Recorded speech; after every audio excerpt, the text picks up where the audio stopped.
Ladies and gentlemen, our handles are pink. This is no fuck that. We're not doing a Bret Hart thing. No. Get that out of here. Yeah, we're not black and pink over here. No, it's black and white. It's just the Kayfabe Podcast, episode 43. 43. We're almost at 50 episodes. We gotta do something big for the 50th. We gotta do something big for the 50th. We gotta dress up and come decked out, dressed to the nines. Yeah. Give each other awards. Yeah. It's time for you to go ahead and break out that Cody Rhodes jacket, Deonne. Well, hey, if I said I wasn't looking at it in the shop, I'd be lying. I know you did. No, I know what's in that closet over there. You're full of body. Not gonna lie, the jacket is fire. And that little pullover quarters up there, I'm like, all right, you might. Yo, you know what I was thinking about too? I was like, yo, and if they do it once again, that's how we know people watch this. Cody Rhodes should get his own starter jacket. Oh my goodness! Yo, you just got look. Hey, I'm telling you, I thought about it last night. I was like, yo, Cody Rhodes starter jacket. Even when he had on at the conference or whatever, or with the fans, that looked a little starter jacket ish. Yeah, so, that's what made me think about it because I was watching those last night and I was like, yo, starter, y'all need to try to do something. All right, real quick, Will, what starter jacket did you have growing up? Dallas Cowboys. Just because I was Honey, did you have one? I did not. I had the Orlando Magic. I wanted that one so bad. The Magic were the Magic. The Magic. Young Shaq, young Penny. We were in there. Yes. Oh, so good. Yeah. And I had a Jacksonville Jaguar. I had that one. Oh, they were a new team too. Yeah, man. Yeah. But that's because my dad's from Jacksonville. So that's why he was like, if you get one, you getting this. I'm like, why you get Cowboys? You don't even get cold like that in Jacksonville. It was a Texas thing. So they was just like, oh, because it's Texas, we're going to get you this one. And then they were out of the Oilers starter jacket. So it was like, oh, yeah, they were still there. They didn't move until late 90s. That's right. Yeah. It was a good little minute before they moved. So I was like, all right, man, I guess. What's funny about it is some dude that was older than me tried to steal it off of me. Like the Jaguar? The Cowboy was like he tried to like take it off, like literally take it off of me. Like, nah, man, give me that jacket. I'm like, bro, I'll beat you up. You gotta leave me alone. Like, me and him started like fighting in a ditch, and then I like got mad and I like elbowed him like right in his nose because he got my jacket dirty. Because it didn't get me mad that it was the fight. I was mad because I'm gonna go home and I got mud on my jacket. Mm-hmm. And I gotta explain that now. And my mom ain't finna look at it like, oh, it's why I'm so sorry that this dude tried to fight you. She gonna be like, well, why you let him get you in the ditch and get you in the mud with your jacket on? Right. You're missing the point of this whole story, Mom. So that's what I do. Somebody tried to take my jacket. I literally tried to take it off. I still have the jacket. Still have the jacket on. Fighting because I had a dope jacket on. I'm like, okay, whatever. This is why they say Port Arthur, Texas is one of the ugliest places to live at. This is why we're number one in Texas. Somebody sent me that today. They was like the top 15 ugliest places to live in Texas, and Port Arthur is number one. And I was like, that's fair. That's fair. Oh my God. But anyway, you can speak to it. Yeah. But ladies and gentlemen, we got a good jam-packed show for y'all today. We want to thank everybody that is tuning in. It is Thursday. We are in the slight middle of the week because we include the weekends for wrestling. And so we're going to go ahead and jump right into it. We got some trending news. We're going to be doing a little bit of the SummerSlam recap in a different way, not how we usually do it. We have it in a different way. We're going to be giving out awards for the first two-night SummerSlam, but we will be highlighting a few of the matches and discussing them, though, as well. A little bit of the Raw recap, and of course, talking about a return, a controversial return, and other news. So you want to make sure that you check in for the entire episode, and we are working hard to make sure that it's going to not be 3 hours. So with that being said, let's jump into the first. I love y'all, but yeah, 3 hours is. It's late. It's like that's gonna be like midnight for them, and they gotta go to work. Yeah. Deonne got a kid. 3 hours on a Saturday afternoon was great. I could talk to y'all all day. Yeah, Thursday, it's like, hey man, I'm trying to be done for Friday to start the weekend. Right. Trying to get up out of there. Okay. I understand. But let's talk about the biggest news and the biggest announcement that we've had this week for wrestling. And that is what I don't think a lot of people understand. Mickey Mouse now owns WWE. I don't think too many people will say. Everybody kept throwing this out and didn't realize, like, yo, Disney has a piece of WWE. Triple H hinted at it. He said, and be a part, and somewhat be a part of Disney. He's the only one who's like actually like I heard an interview like legitimately say Disney. Yeah. But to keep it very clear, as y'all been seeing on socials, is that starting in 2026, all of WWE's PLEs will now be streaming on ESPN. They are ending their partnership with Peacock after, I believe, 5 or 7 years now. And in 2026, it will be moving now to ESPN.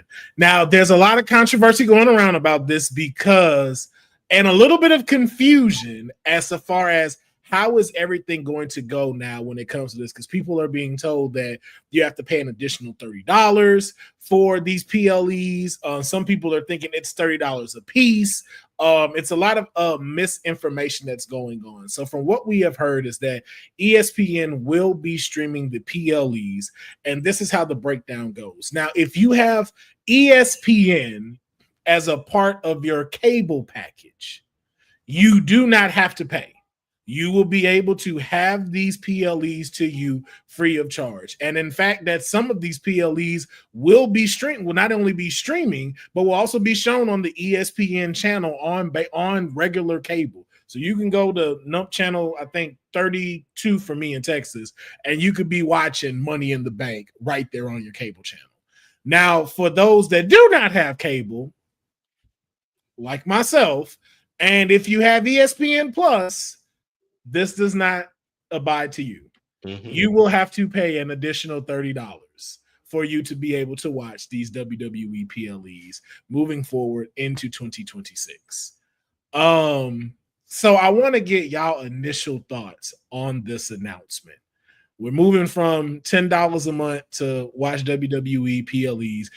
This has not included the archives as well. They're still in limbo as to where the archives are going to go. Some people have been saying that Netflix will have them moving forward. Not too sure on that. We just know what the PLEs are. But I want to get y'all initial thoughts. Honey, what are your thoughts on the PLEs moving from Peacock going to ESPN? And for those that do not already have ESPN, $30 a month now being added to their bill to view these. What a way to evolutionize the business. It just continues to grow.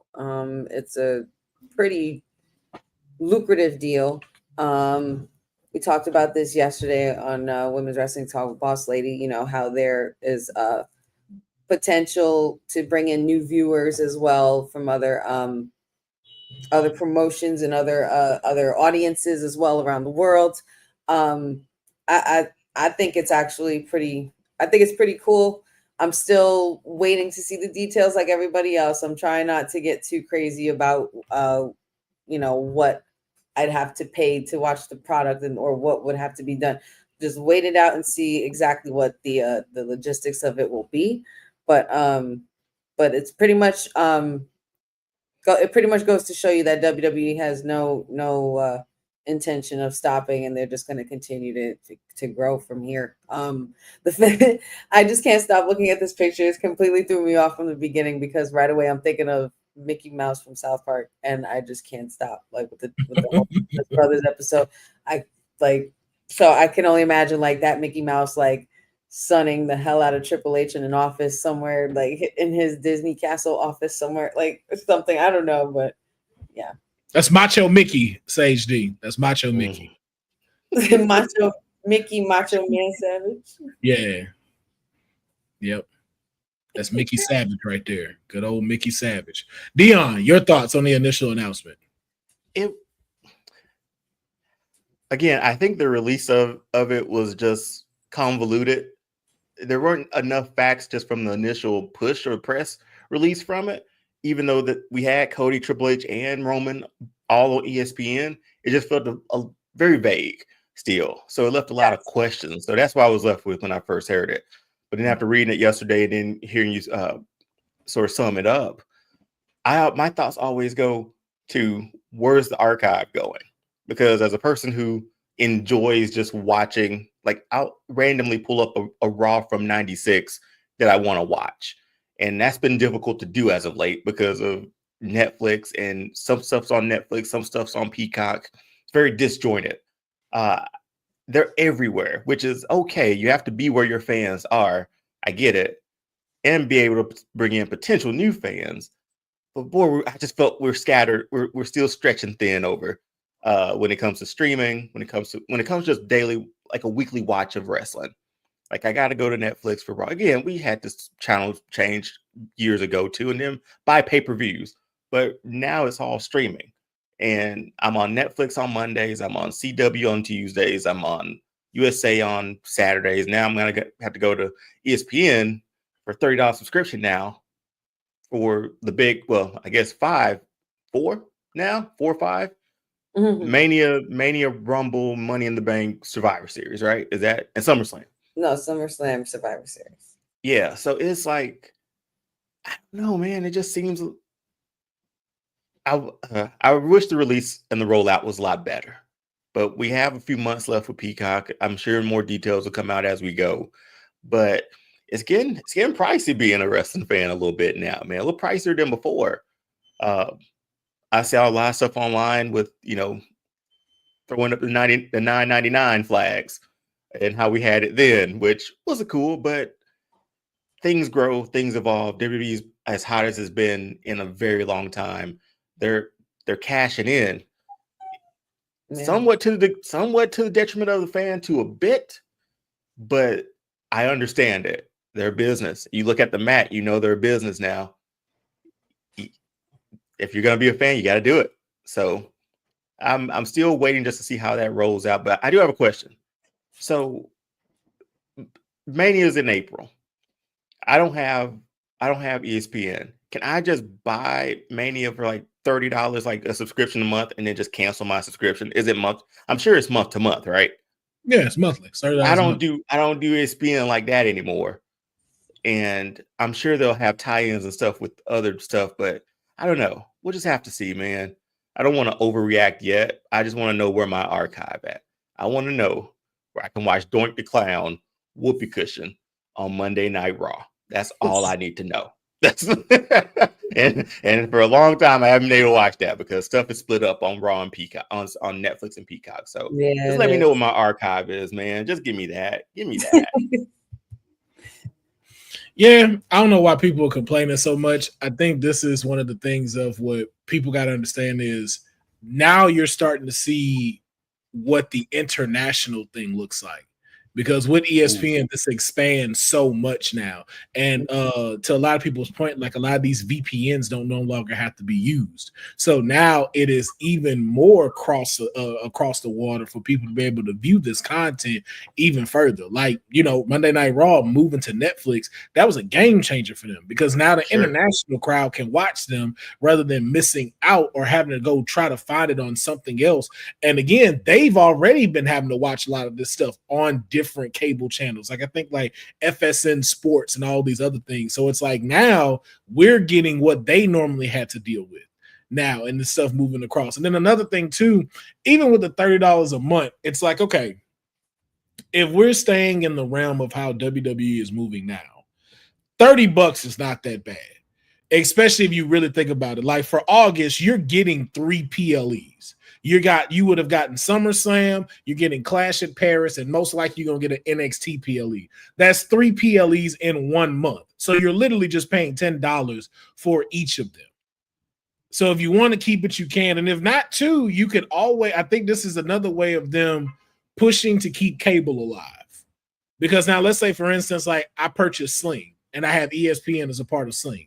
So I'm paying $50 a month for Sling, but now I get to watch NXT, I get to watch SmackDown, I get to watch AEW, I also get to watch all of these PLEs that are going to come out. Right. The only other thing is just being able to watch Raw on Netflix. And to be honest with you, it's like I know people are saying a lot of the stuff is scattered, but it felt more scattered now than anything. Now it kind of feels like, okay, you're centering a majority of what you want into one hub, which is basically cable network, cable TV. Mm-hmm. And so if you're moving a little bit further away from the streaming aspect so much, because I think like people are saying like, oh, I want it for $9.99 again. I'm like, okay, but do you know how expensive it is for these people to keep having this stuff, for these people to keep going overseas, for these people to keep doing all of these things? Mm-hmm. No, and to somebody asking about would the NXT PLEs go on CW app, they don't go on the app. They're on Peacock. And so now those move to ESPN. So we're in the understanding that ESPN is going to be that hub after Peacock runs out. I feel like for PLEs, they have not said anything for the archive yet. Okay. But from what it was showing was they have their ties with Peacock will end in 2026. If anything, I feel like most likely it's going to either go to Netflix or it's going to go to ESPN. Okay. Most likely, though, I feel like Netflix is going to want to pick up their archive. Because ESPN is don't be afraid. A new app, right? It's $30. Don't be afraid to get your Honey McDuck on and just hustle, you know. But ESPN is like they're creating another app, right? Like their sunset what ESPN Plus, right? Mm-hmm. No, ESPN Plus has nothing to do with what this. No. Has nothing. Are they still going to have? So we're going to have this new ESPN streamer? Or no. ESPN is not so that's what people get confused. It's a look. Yeah, help me out. ESPN on cable. So you remember the ESPN channel 206 on DirecTV. That's it. Yeah, that's it. So if you don't have cable and you want to additionally add this to watch their PLEs, it's $30. So most likely if you have, it's most likely will be either the ESPN app or Disney Plus, and you just add it to your Disney Plus thing. Okay, so I do have Disney Plus, and Hulu's about to get sunset too. Exactly. Add Hulu TV and stuff on Hulu Live Events or whatever it was on there. Mm-hmm. So it's literally just going to be it's going to be an add-on, because even on Hulu you could add cable subscription packages on there. So really it's just going to be an additional add-on, and it's like, okay, I got to pay an extra $30, but I get to watch these PLEs. Yeah, which isn't bad. See, Will, this is the explanation I needed yesterday. Like this would have been helpful yesterday. I wouldn't have been thinking like, man, $30, man, I gotta cut somebody. Cut some streamer out. I mean, I'm not gonna complain about no $30 after going to SummerSlam. Okay. Well, things are increasing all across the board too. But if I'm getting 3 of them or 2 of them a month, that's not bad. Like it'd be different if it's like, okay, I get 1 PLE and I'm paying $30. Like we back to pay-per-view. But like you're getting $95. Yeah, like you're getting 2 of them though. Like again, like we're seeing just now. You had SummerSlam, you're getting Clash in Paris in like 2 weeks. And then technically SummerSlam was 2 nights. So you got 3 PLEs really. So it pays for itself. There's rumors that Rumble might be 2 nights. So a lot of these could be 2 Money in the Bank. I could see that going to 2 nights. So it's the expansion's there. But we're ready for it, man. Wrestling's more mainstream than it has ever been. So this was the inevitable growth. Mm-hmm. Oh yeah, and it's more money. That's the thing I know people getting pissed off about, but it's like, hey, like they make more money in cable. Why? Because right now they get to save cable. Cable is failing right now. Being able to expand back to cable television, and you got your own stuff. Yes. So like I said, I'm not tripping about it. It's really just one of those, like, again, like to Deon's point. If I don't want to keep paying $30, I can cut that bitch on and then cut that bitch right back off. I'm like, nope. For WrestleMania, it's over. Boop. Yep. Are you sure you want to leave? Yes. Oh, it's another screen. Here's the deal: 10% off for the next month. Like, I'm okay, I'll stay around. What's this Black Friday deal where they say you can get ESPN now for $2.99 for a year? So Christian asks, so would PLEs be at the bar and restaurants or ESPN channels? Yes. Damn it, it should be. It will be. And I think that, but again, that's if you have cable.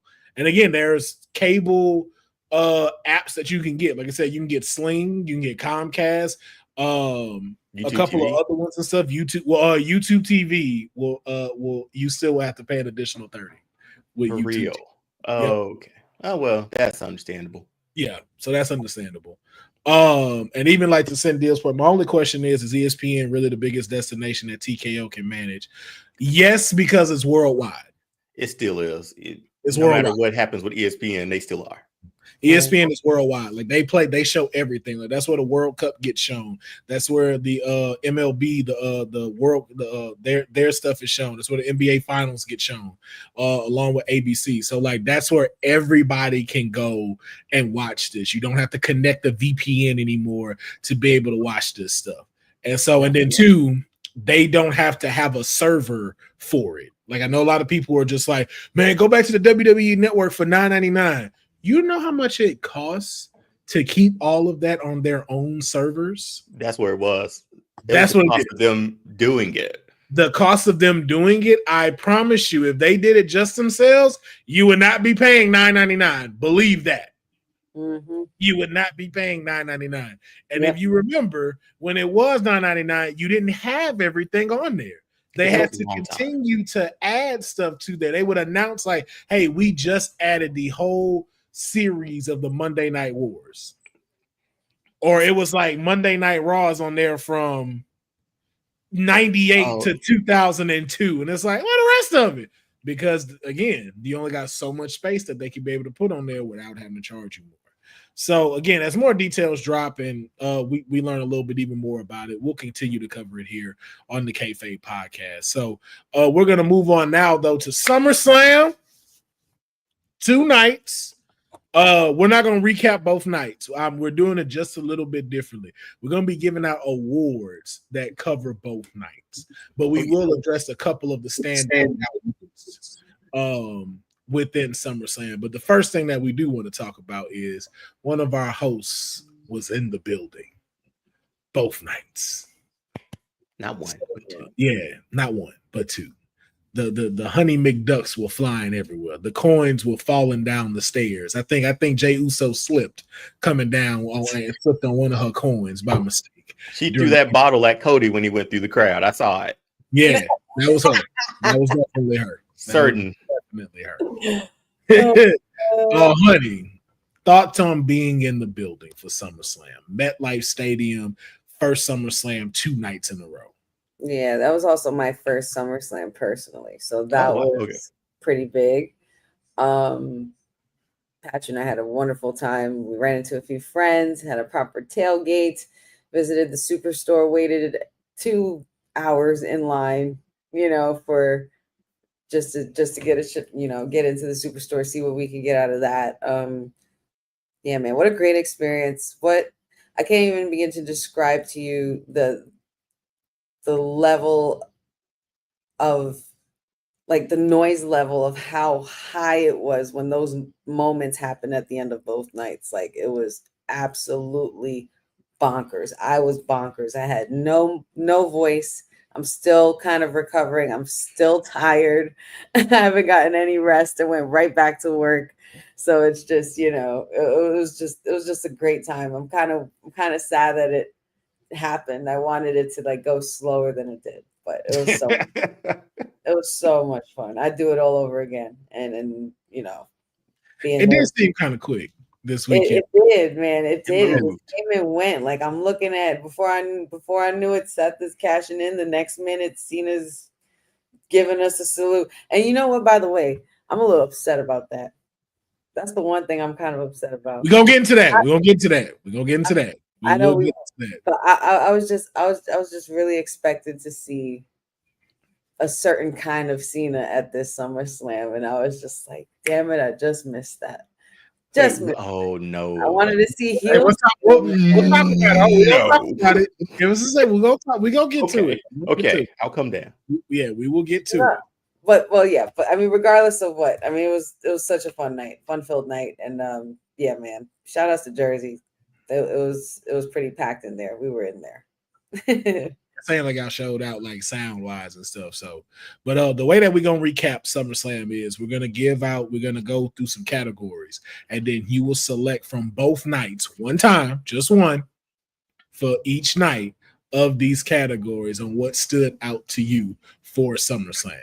So our first one up is MVP of SummerSlam. The most valuable player of the event. This would go to a wrestler, manager, or even a storyline. So for night one, who was the MVP of SummerSlam? Deonne, I'll start with you. I was gonna say, yeah. You know, I'm gonna give it up for this guy because we were talking about this match going in, and I was like, it could surprise you. My MVP for night one is Jelly Roll, man. The bumps he took the L. It was a better match than expected. He's my night one MVP. I'm standing on it. All right. Honey, who's your night one MVP? Night one MVP is a man that I actually owe an apology to. And Jelly Roll, I know. There we go. Not him. And definitely not the one opposing him. More so kind of just, it's so funny. I watched the episode back and I kind of realized I really talked out my ass last time. And I'm like, you know what? I should have known this about you, Seth freaking Rollins. You are the freaking man, and you stole the show by the end of the night. You continue to prove to us, and not that you have to, that you literally are one of the best heels. You are the architect, and you are the guy right now. And he completely did that. That moment completely shocked me. I was actually happy when he dropped the crutches. I felt like the fakest fan on the planet. Cena's totally right about us, because there we are, 60,000 screaming fans night one, happy that, CM Punk made a moment, won after 12 years. And then next thing you know, Seth Rollins is completely stealing that moment for him before he could even lift his hand up in victory. And then we were even happier. So it was hysterical. It was great. But Seth freaking Rollins, my guy, you're the MVP. You made me lose my voice. You're the MVP. Yeah, my MVP gonna have to go to CM Punk ass. He did it. He did it. I didn't think he was gonna do it. I didn't think he was gonna get it. Man, defeated Gunther in a good fashion too, man. Took them licks, took them chomps. He did. The chops. And bro, to lay down for Seth, that's a huge thing. Because again, like we've saw like all the matches since he's been back with Seth, and it was just kind of like, yo, is Seth gonna ever get a payoff, or is it like is CM Punk always one up him? And like to get it to this, and for you to do that, it's like, yo, that says a lot about you. So like I'm gonna have to stop calling you CM Punk ass after that. Coming around. I'm gonna have to call you CM Punk now. It says a lot about both of them and how far they've grown in the business and together with the relationship that they've developed. Yeah, so I got the future too. What they have coming. Yeah, it's such a great story. The face Cena made. The face CM Punk made when Seth's music hit. It was just perfect, and Seth just with the dramatics, and I'm just like, wow. I don't know if y'all talked about this on the weekly show, but. So we didn't hear any reports before this because we usually do. Did he get hurt a bit? And it wasn't mysterious? No. We're gonna talk about that. No. You jumping ahead. We're gonna get to that. We're gonna get to that. Yeah.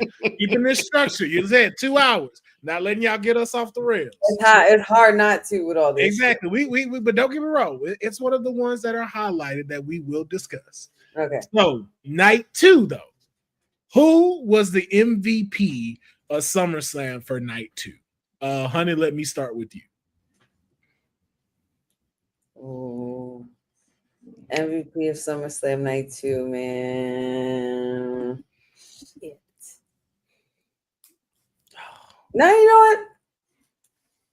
Nah, I'm gonna do it. I'm gonna go with the greatest luchador to never don a mask, even though he did don it on his way out. Dirty Dom, he retained that. He did that. And to go up with AJ Styles, man, like AJ Styles is like, yo, I've wrestled your father. I've wrestled your like you know what I mean? Like that's just history in itself. And just to be able to hang with someone of that longevity says so much more about Dom and how far he's come and how far he's grown. I just love the kid and I commend him. Yeah. Mine for night 2, man, is gonna have to be Lyra. Yo, Lyra showed out against Becky. Like, I really thought she was gonna win, and the fact that like, yo, the Bailey interference is what cost her. Like, Lyra showed me like, hey, you got it, you got it. That was quite a match between her and Becky Lynch. I was not expecting it to go that far. Like, these two fought like two Irish women. I was like, dang, like, yo, what is happening right now? Like, that was bigger than a bar fight. Yeah, that was a street fight. Like, if anything, if we doing anything, like, that was a street fight. But like, I know it's like no disqualification, no count out, and they use that to their full degree. I enjoyed it. To me, like that's mine is Lyra. Yeah. Deonne, we already know. What are you talking about? You want to say who your MVP was? No, I'm not. I'm because I see the list that we're going down, and I want to give proper due to this person. Naomi dominated that match at the early part. Okay, I'm so proud of you. And the way she finished. Watch God work. But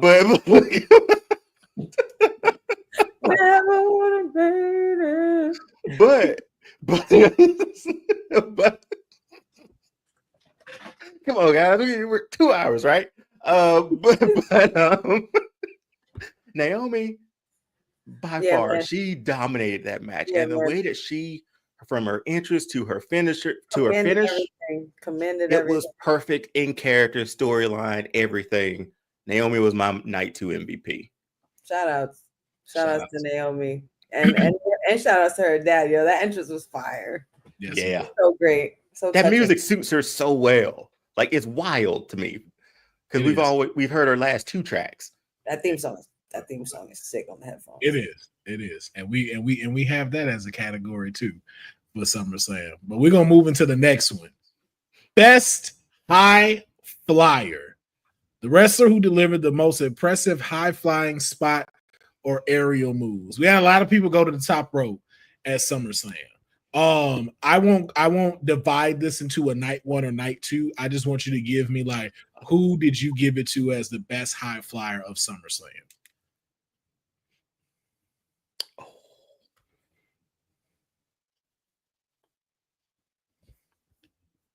Who's going? I'll go. DAngelo Dawkins taking that Spanish fly through the table. I was not expecting that whatsoever.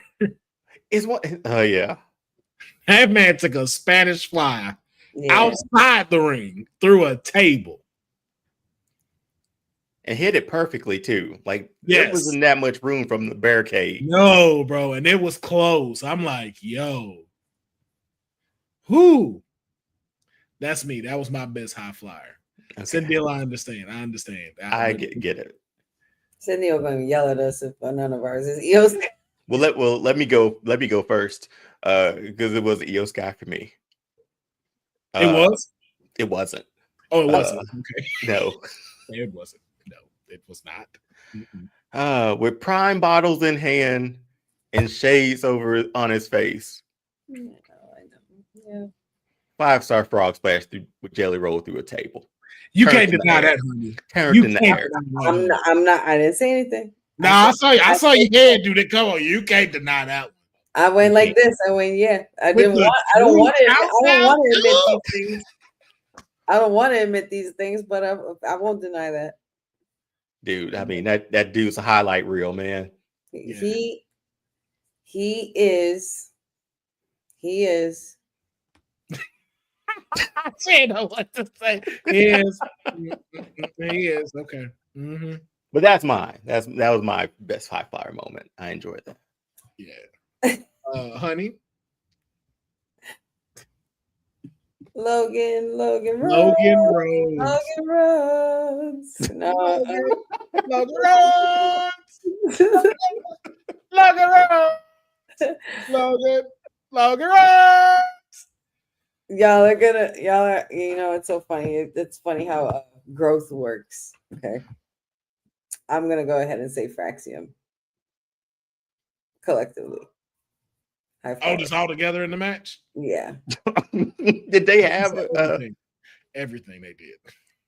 Oh yeah, because Praxium did get him. That he did the Spanish Fly with. Yeah, they were jumping everywhere. Yeah,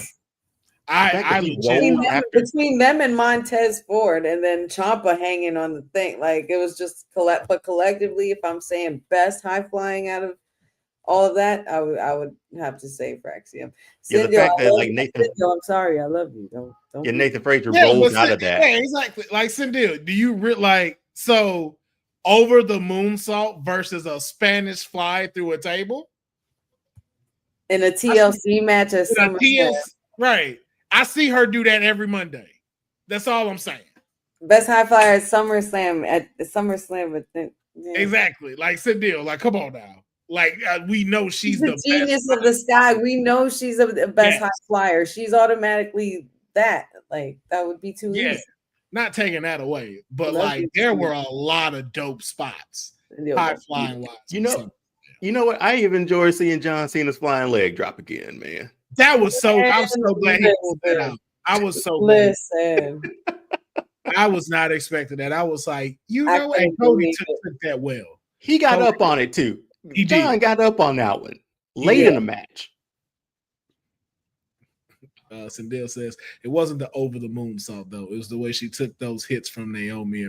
Yeah, but Cindil, the category is the category. It's the flyer. Love it. That's basically what she said. That's basically what she said. I don't give a damn. I don't give a damn. I don't care. I don't care. What's the next one? He's just like, yo, hey man, I thought he was the best one. No, he's not. No, he's not. No. You can't have an opinion. That's not the answer. That's not the right answer. All right, man. Our next one is Under the Radar Star. Someone who might not have been the headline, but delivered on impressive performance, showing they're a breakout star. Now, once again, we won't have to break this down to night 1, night 2. You could just choose a person. And Honey says she already got hers. Who was your under the radar star? And I don't know why he continues to be under the radar, Mr. Karrion Kross.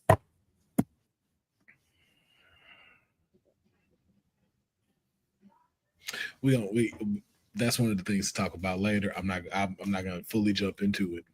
I get the frustration though. I feel Deonne, your thoughts on Honey or mine? No. Who was your under the radar star? See, I just gave mine.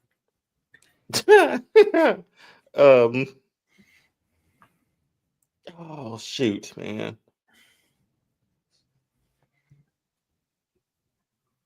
She doesn't fully fit this category, but I want to give her props for what she did. So my under radar star was Candice LeRae. I know she was in a match, but her involvement in it did not expect. Yeah, what she did, the bump she took, did not expect. Yes. No, this fits perfectly for this category, bro. Candice LeRae for my under the radar star for SummerSlam. That's a moment that they're going to continue to play in. Johnny's got some explaining to do because he didn't go check. But hey, that was my. You're like, she all right. She all right. She down took these bumps. She all right. All right, I'm going. I mean, real fans know. Real fans know Mrs. Wrestling takes bumps. Okay, she's fine. She's fine. She'll be okay. But yeah, that was mine. That was for me. Yo, I was watching this and I saw it coming, and I was straight doing the JR. Like, don't do it. She's got a family. She's a mother. Oh my God, through the ladder. Oh, son of a bitches. You put a mother through the ladder. My God, she's been broken in half. She's good. She's not pregnant now. She's okay. All right. She'll be fine. There are some calls you need JR like that, man. Like right, Michael Cole does a great job, but man, you miss JR sometimes. You be missing JR, bro. Like there's just some things where you like, man, I just need to hear him go off. Yeah, for real. My Underradar Star, Bronson Reed, man. Bronson Reed was a great, like he knew what he was supposed to do.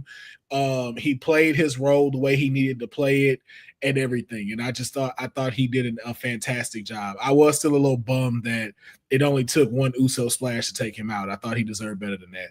But again, he played the part that he was supposed to play. And I think that, like, I know everybody's focused on Braun Breaker, but it's like, yo, do not sleep on Bronson Reed.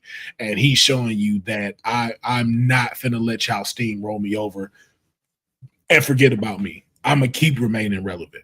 His personality is going to play a part into it too. Like he has charisma enough to get him over even more.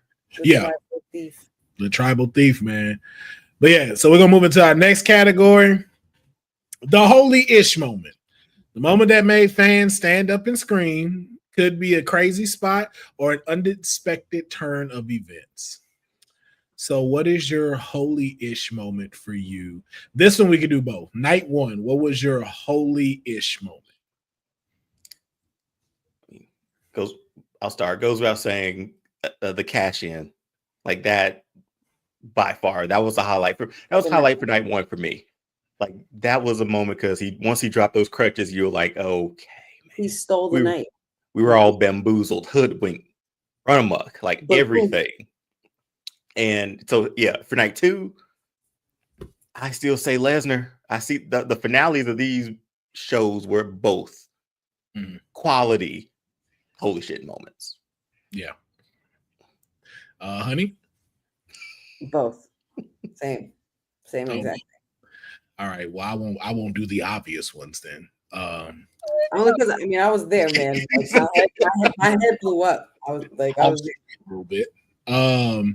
My holy-ish moment was definitely the frog splash from Logan Paul from night one. I was not expecting him to hit it like that and for Jelly Roll to take it the way that he did. It was something to see. And then my night two was Jacob Fatu doing a moonsault off of the top of the cage. That did happen. I was not expecting that. I like this man. I kind of was. Once I saw him going up, I'm like, nah, this man's gonna continue to go up. Yeah, I was like, because as soon as he just stopped and paused, I'm like, he not gonna do it. And I'm like, yo, he did it. Those were mine. We acknowledge our tribal councilman. Oh yeah, we getting to that. Oh, don't think we not. The oracle. Will Stradamus. Yeah, don't think Will Stradamus moment is not coming. Okay, we're just making sure we can try to keep this thing under 2 hours. But don't think that I'm not finna get my moment on this episode. Oh yes, but I appreciate it, Sage D. So we move on to the next thing. Best heel performance. This is awarded to the most effective heel character, whether through in-ring performance or just overall heat. So who do you give the best heel performance in a combined night one and night two? Who gave out of the heels that were displayed on, who stood out? And I'm already just giving mine. Dominic Mysterio, best heel performance. The boot, the whole callback to his dad. I'm like, bro. Yes. What you expect from a 20-year veteran? What you expect from the greatest luchador? What you expect from the greatest heel of all time? What do you expect from the guy who has the greatest mullet of all time? The man brought the mullet back. Luscious, and man. Never looked better. I'm a 30-grown-year-old man calling chicken tenders tendies because of this man. Yep, straight up. Dominic. Greatest Mysterio. Well, love Dirty Dom, man, but I'm gonna go back to another choice I've already made for tonight. Naomi was a true heel in that match. The way she won, her dominant performance throughout it, and she's really sinking her teeth into this heel character, man. Like we talked about it months ago. Okay, I gotta ask this though. Is she a heel? Technically, or is she an anti-hero? Okay, she believes what she believes, right? Like she believes that everything she's the typical villain, right? Everything I'm doing is the right thing in my eyes. That's how I take her character a little bit. That's Magneto, Magneto. Yeah, that's a great way to cover. That's a great way to flesh that out. I appreciate that. Yes, she is. Okay. But yeah, Naomi. Honey, who are you giving the best heel performance to? Best heel performance? I'm not gonna lie, we haven't mentioned his name not once. Gunter, the ring general Gunter. And my boy took a beating. Okay. And I pretty much the cash in was built on the back of his beating. So shout out to Gunter. Yep. Because he carried, him and CM Punk both, they carried through that match. And Gunther being the bully that he is, he looked like his old self again to me. And then Blood, I feel like it just added more to him for some reason. And I'm just like, all right, like I'm finally getting some like old school Gunther vibes back from this, like the chops, like he was breaking CM Punk down, man. And so shout outs to Gunther, low key best heel performance for me. I agree. He gave an incredible performance in that match, and I don't think he gets enough talk throughout the week just due to everything that did happen in SummerSlam. But like, shout out to you, bro. Like you didn't, for sure. You lost, but you lost like a G, like to Ray Infinity 91's point, like solid. Like I wasn't mad at that. I don't think he lost his luster or anything. It's like, bro, that was a great performance by you. It kind of reminded me like of a movie, like, that final boss movie. And, in one act of defiance, CM Punk is finally doing that go to sleep moment on him. And Gunther still holds himself up one more time. He's just standing, trying not to fall because, he's the big man that don't fall down. He's dominant. He's Gunther. But it made him look a lot stronger even after losing. So, yeah. Yeah. So that's how you do it. Okay, so our next category is best entrance. Who had the most extravagant, hyped, or crowd-pleasing entrance of the night? This one could be combined. As far as who do you think when that music hit, they came out, it was like, yeah. Oh, who's going? Deonne, you sound like you ready to go.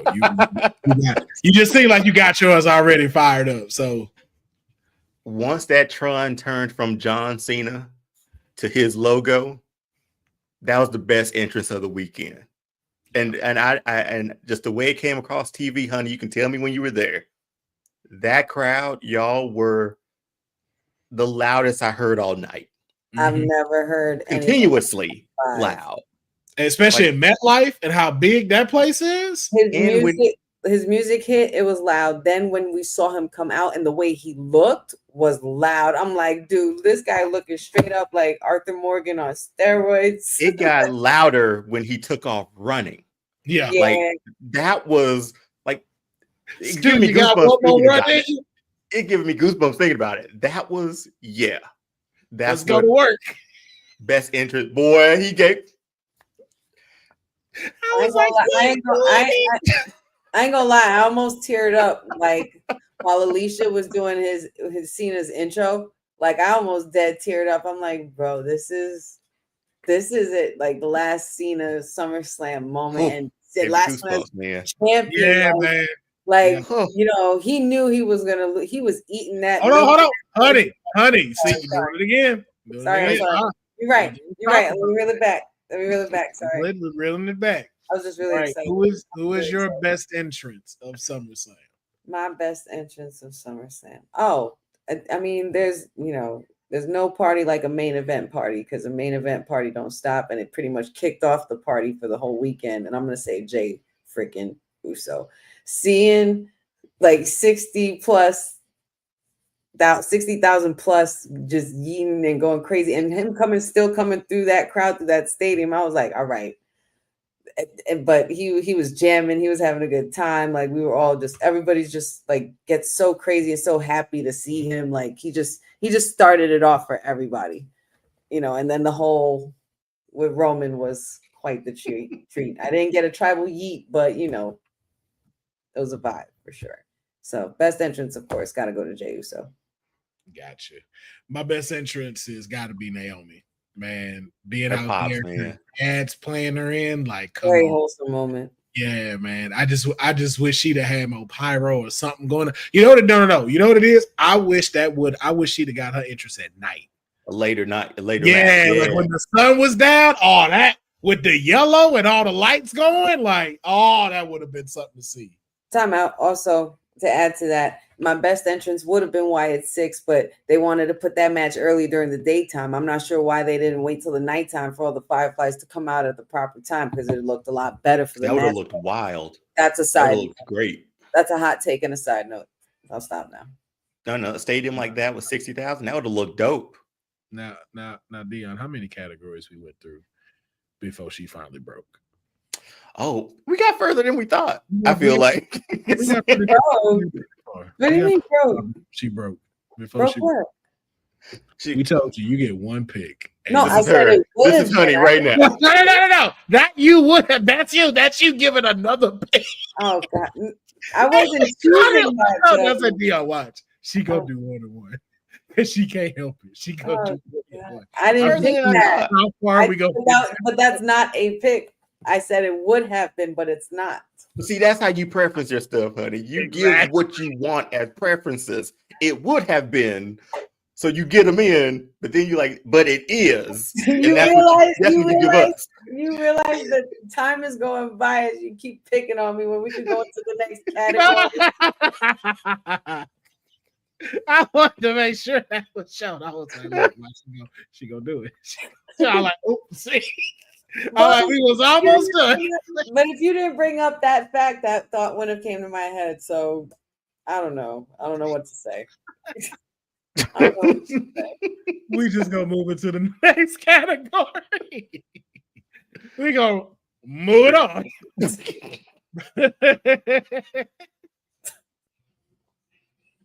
Best surprise moment, the most shocking or unexpected moment, like a surprise return, heel turn, or plot twist.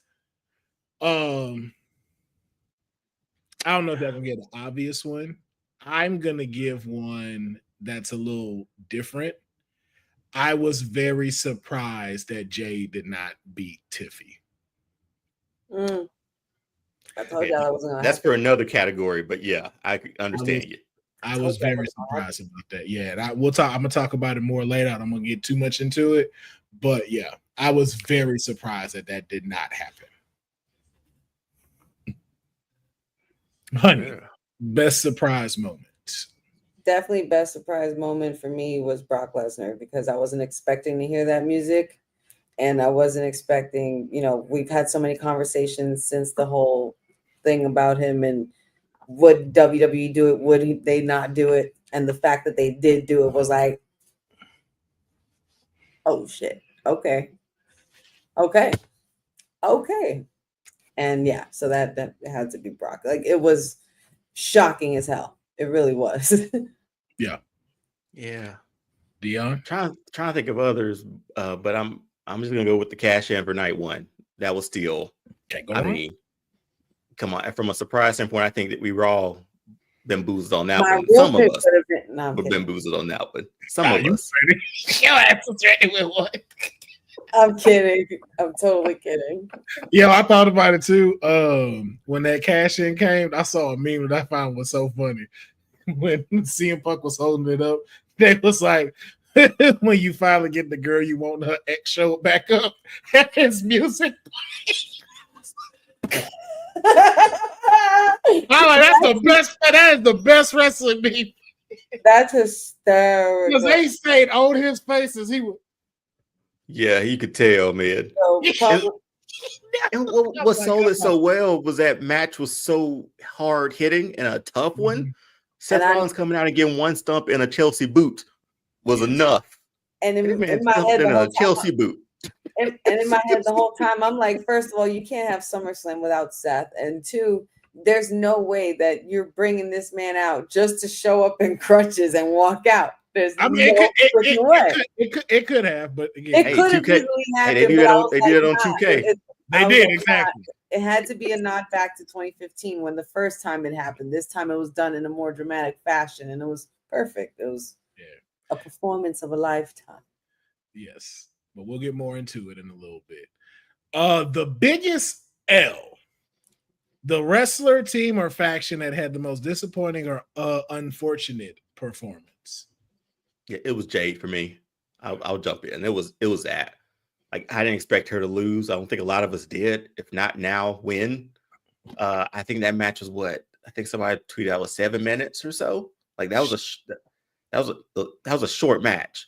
Yeah. And for the performance that they gave and how she lost, I'm like, that's not promising at the moment. Unless they got something else planned, that wasn't promising because she's won her feud against Naomi. I don't know if they'll run that back, but biggest L for SummerSlam, yeah, that one. Surprise and biggest L right there. I'll go one further and say that whole match was an L because that was one of the ones I was looking forward to very much. And the fact that it was so short and it was these two, like, this is Jade Cargill and Tiffany Stratton. You know what I mean? Like, for those who have followed their repertoire, know what these women are about, know damn well what kind of show and performance they can give. 9 minutes and change? You've got to be kidding me. Like, I don't know why, how, what the details were, but I mean, I don't know. That whole match to me was an L in itself, and we unfortunately lost as well because that match was an L. Yeah. My biggest L is Karrion Kross and Sami Zayn. The wrong person won. I and it's a complete waste.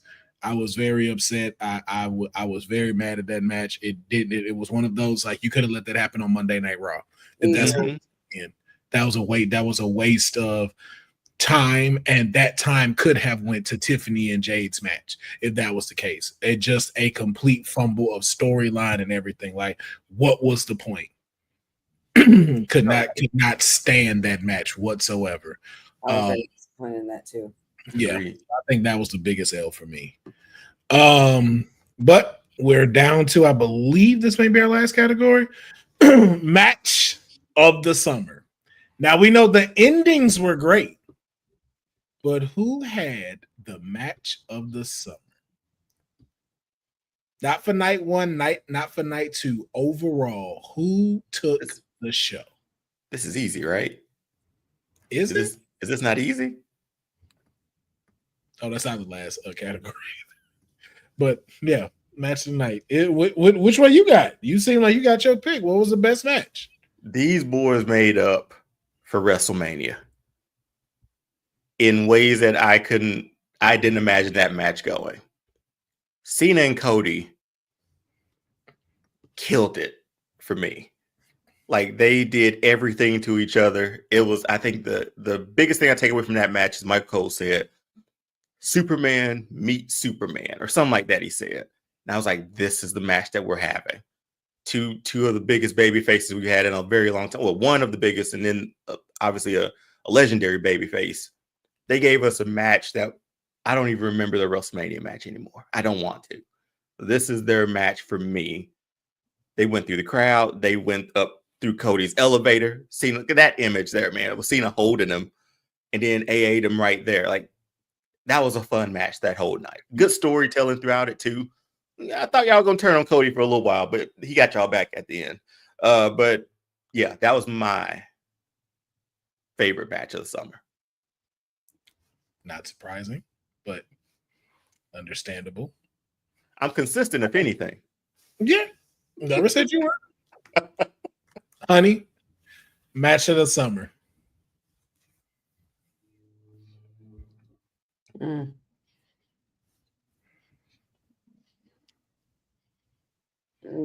might have to go before me. I'm still thinking.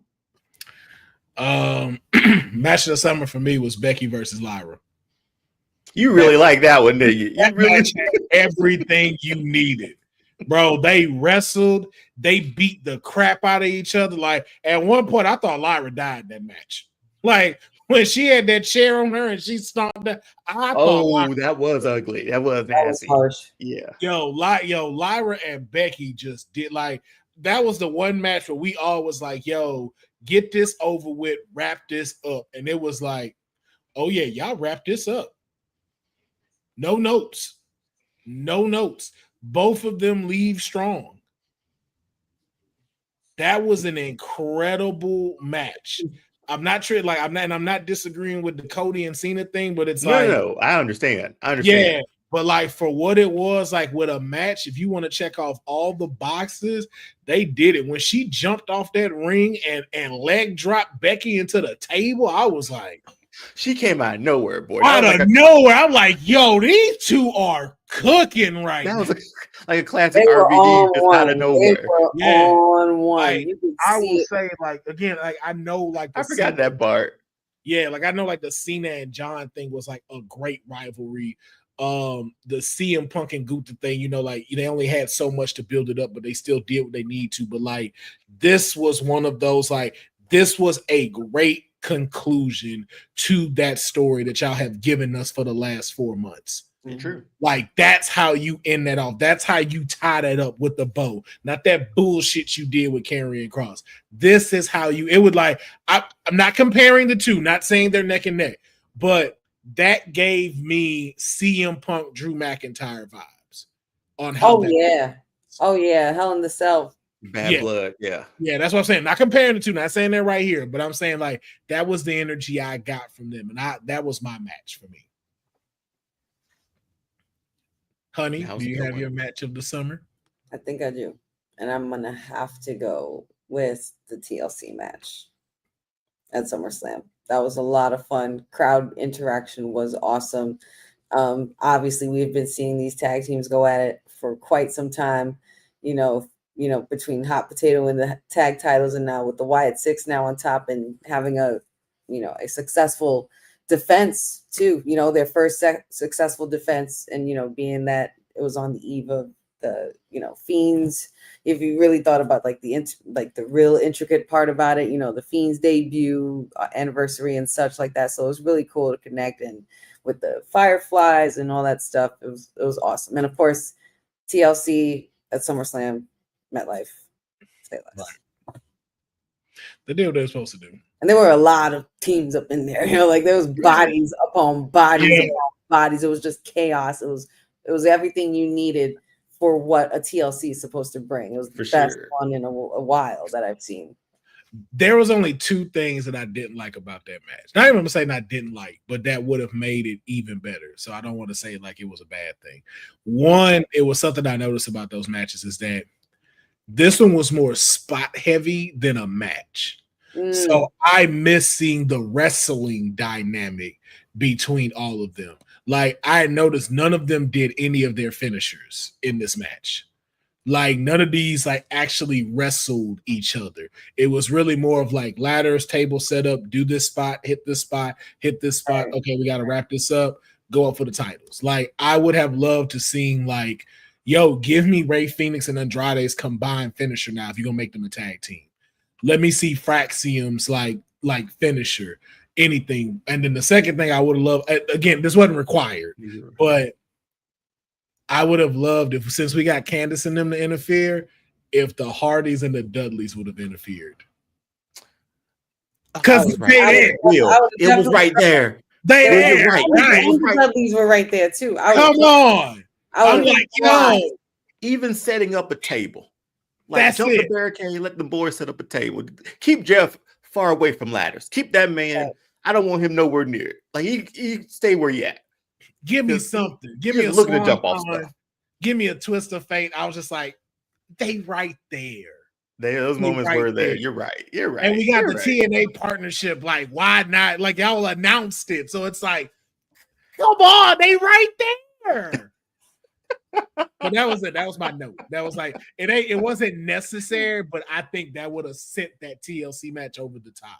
They were literally sitting. If they even would have stood up You know what I mean? Put the glasses on Dawkins or something. Right.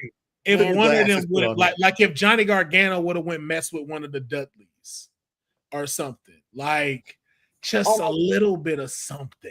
And then just to make it even funnier, I mean, you're probably taking the match a little too far at this point, but just to make it even funnier, you have Shawn and Triple H messing with lights and stuff in the ring in the background. And they're DX because they run everything, but they're ruining everything. Like that, like just a little funny old element. That maybe that's better for a Raw segment.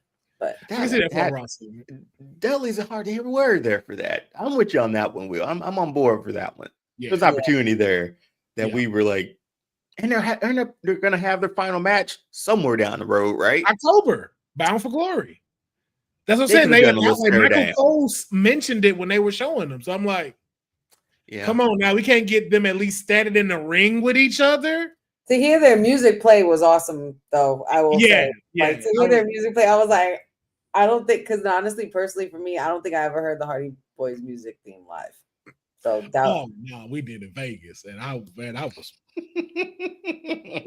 best believe I was doing the same thing. Patch right like there. This, like this, and I'm like, that's the perfect couple pairing. She and he's and knew the assignment. Shout out to Patchu. He knew the assignment. I'm Matt. You're Jeff. We know. Let's do this. Right. Shout out to him. But all right, moving into our next category. Oh no, I went back. You did that one. Yeah, best tag team performance for SummerSlam. So we had a couple of tag team matches go on, but who had the best tag team performance? Can I go first? Please. I'm just going to rip the Band-Aid off. And I'm going to say Drew McIntyre and his partner, Logan Fuckface. I don't think that person. Wait, nah, that's not it. I could have sworn. I don't even think that allowed that name on the card. Who was Drew's partner? Logan something. I don't remember.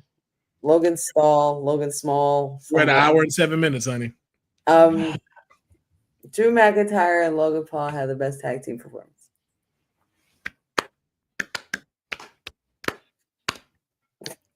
It's the growth. Way to go. Yeah. It's the growth. It's the growth.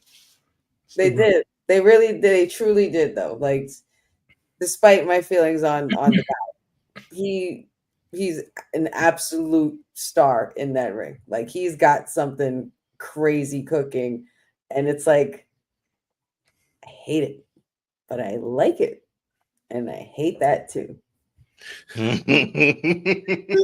hate that too. You just hate watch Logan Paul, man. Like I hate that I like this dude. I hate that I'm watching him. I hate that I'm enjoying watching him. I can't stand this motherfucker. Because he has all the right things. He has all the right things. And I was watching an old episode of some Deonne said, and it's true. He's one of the only few superstars that actually has a highlight reel in his intro, like an old school superstar. I see that every time his thing play. I cannot unsee that since he said it.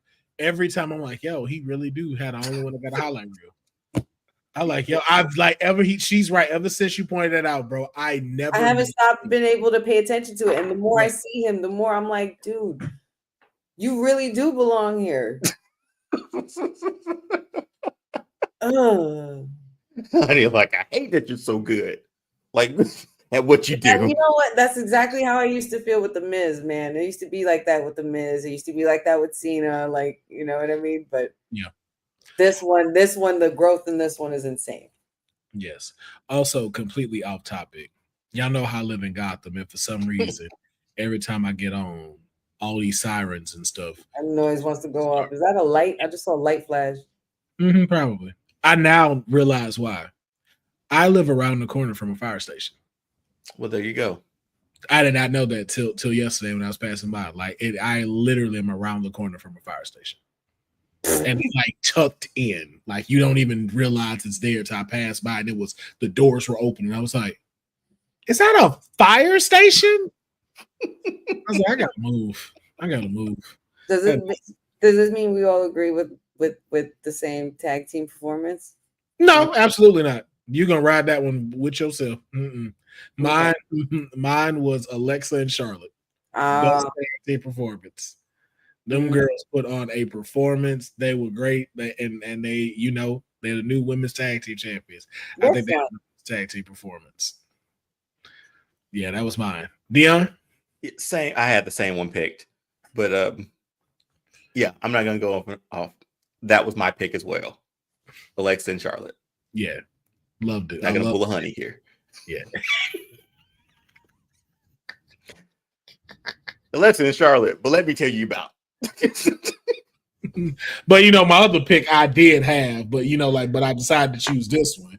Jelly Roll and Randy. They were that Roman and Jay. I'm not. That's not my pick. I'm not saying that's my pick. I'm just saying. Bronson got the shoe of Fowler. I'm like, saying.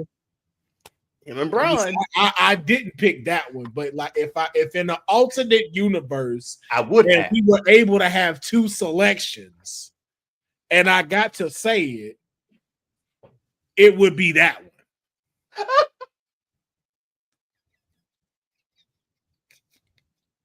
Sage, you're absolutely right. She came up with a custom segment, and she gonna do us dirty. She gonna do us dirty. But next category. Most underrated match. The match that didn't get enough hype, but was surprisingly great or exceeded expectation.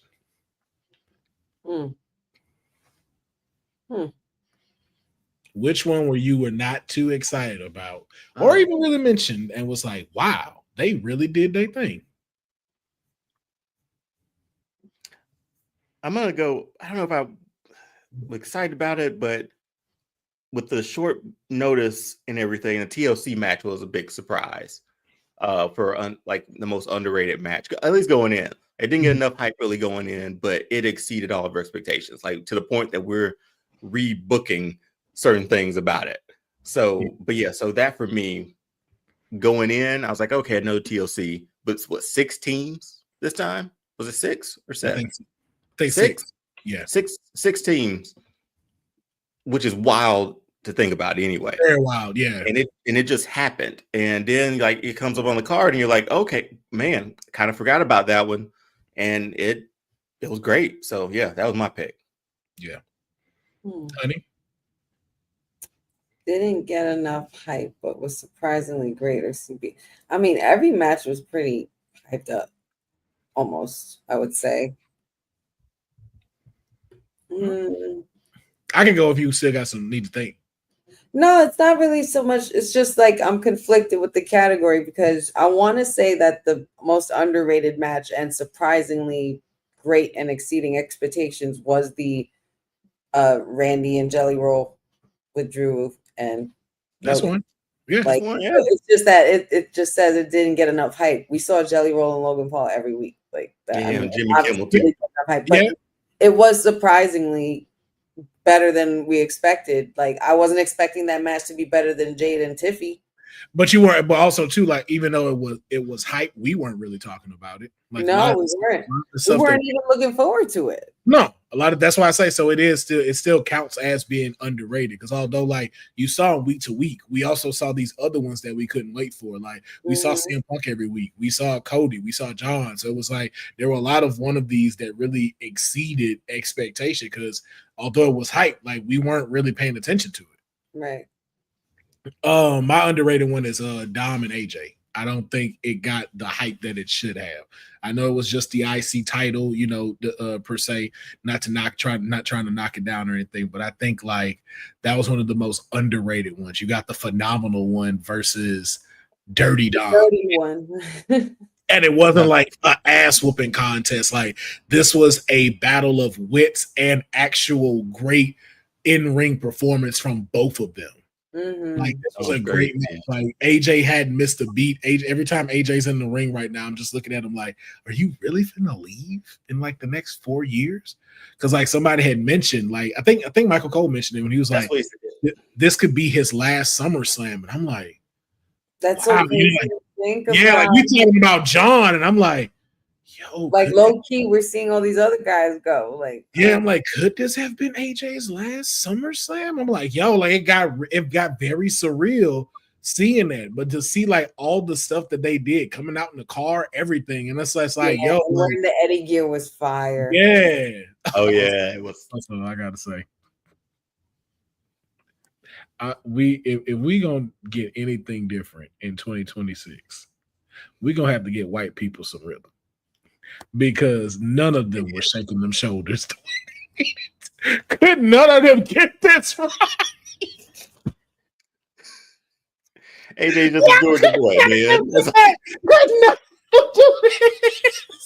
If you're not Dom or Eddie, you ain't doing it right. Yo, I forgot who the other ones that were like paying homage to Eddie, but they tried it, and I was like, "Yo, what is this? What are you doing? It's just the show forward. Yeah, they doing they titties like this." What are you doing? I was like, bless his heart. He trying. Bless his heart, though. Bless his heart. All right, so now we move into the best gear. In all of SummerSlam, who had the best ring attire? And if any of you saying Jelly Roll, I'll end this whole show. That's the only one I left blank right now. This stuff kept coming apart, didn't it? Like it kept. Yo, the fact he tried to rip it and couldn't, like he tried to have a moment where he had the buttons stop. I feel like it kept coming apart. Like stuff came off because it would always end up on Logan. Yeah. But yeah. Anyway, I know. I'm not gonna lie. Charlotte looked phenomenal, and her robes lately slaying. Like her robes have been overly dramatic. I think sometimes her robes now are better than Rick's in certain cases. I'm not gonna disagree with that. That's the color scheme, and that's fair. You could see that she's feeling like she's back to being herself and getting that rhythm back. So she looked great in ring performing as well. So I think best gear should go to Charlotte for SummerSlam. She always brings the house down with her gear. Yeah. Deonne, you said you didn't have one, right? No. Well, I have it blank, so I'm trying to think of somebody now. Not Jay. I thought you was gonna go with Jay. Like, even though she lost, like Jade Cargill with the Jamaican heritage, that was dope gear. I hate she lost in it. That stunk. But from a gear standpoint, that's the one that stands out the most to me from the week. Yeah. Other than Roman's boots, but other than that, that's it. Yeah. I don't know. Roman, I'm loving white boots. Roman is no. Yeah, with that white glove Roman, I was like, I'm liking that. Is it me, or just like, does he just look more and more ripped every time? Because he's just he got a 6-pack now. He does not like. I don't know what he's been doing, but his regimen is insane. Yeah, but he is trimmed. I know it's still her regular one. But for some reason, bro, Tiffy in that blue was killing it. I don't know what it was about it. Like, again, I know it wasn't nothing like too dramatic or nothing, but for some reason, like that blue she picked was just hitting gear-wise with the belt to it, everything out low. Like, for some reason, everything just worked. And I was like, this just worked. Like, it didn't feel like, and I'm trying to use a different word of it. It didn't feel like too like dominatrixy or like lingerie-ish, like some of the ones that just be kind of like, okay, like no disrespect to it or anything like that. But this one, it was just like, yo, this is a good little put together color-wise. I'm messing with this.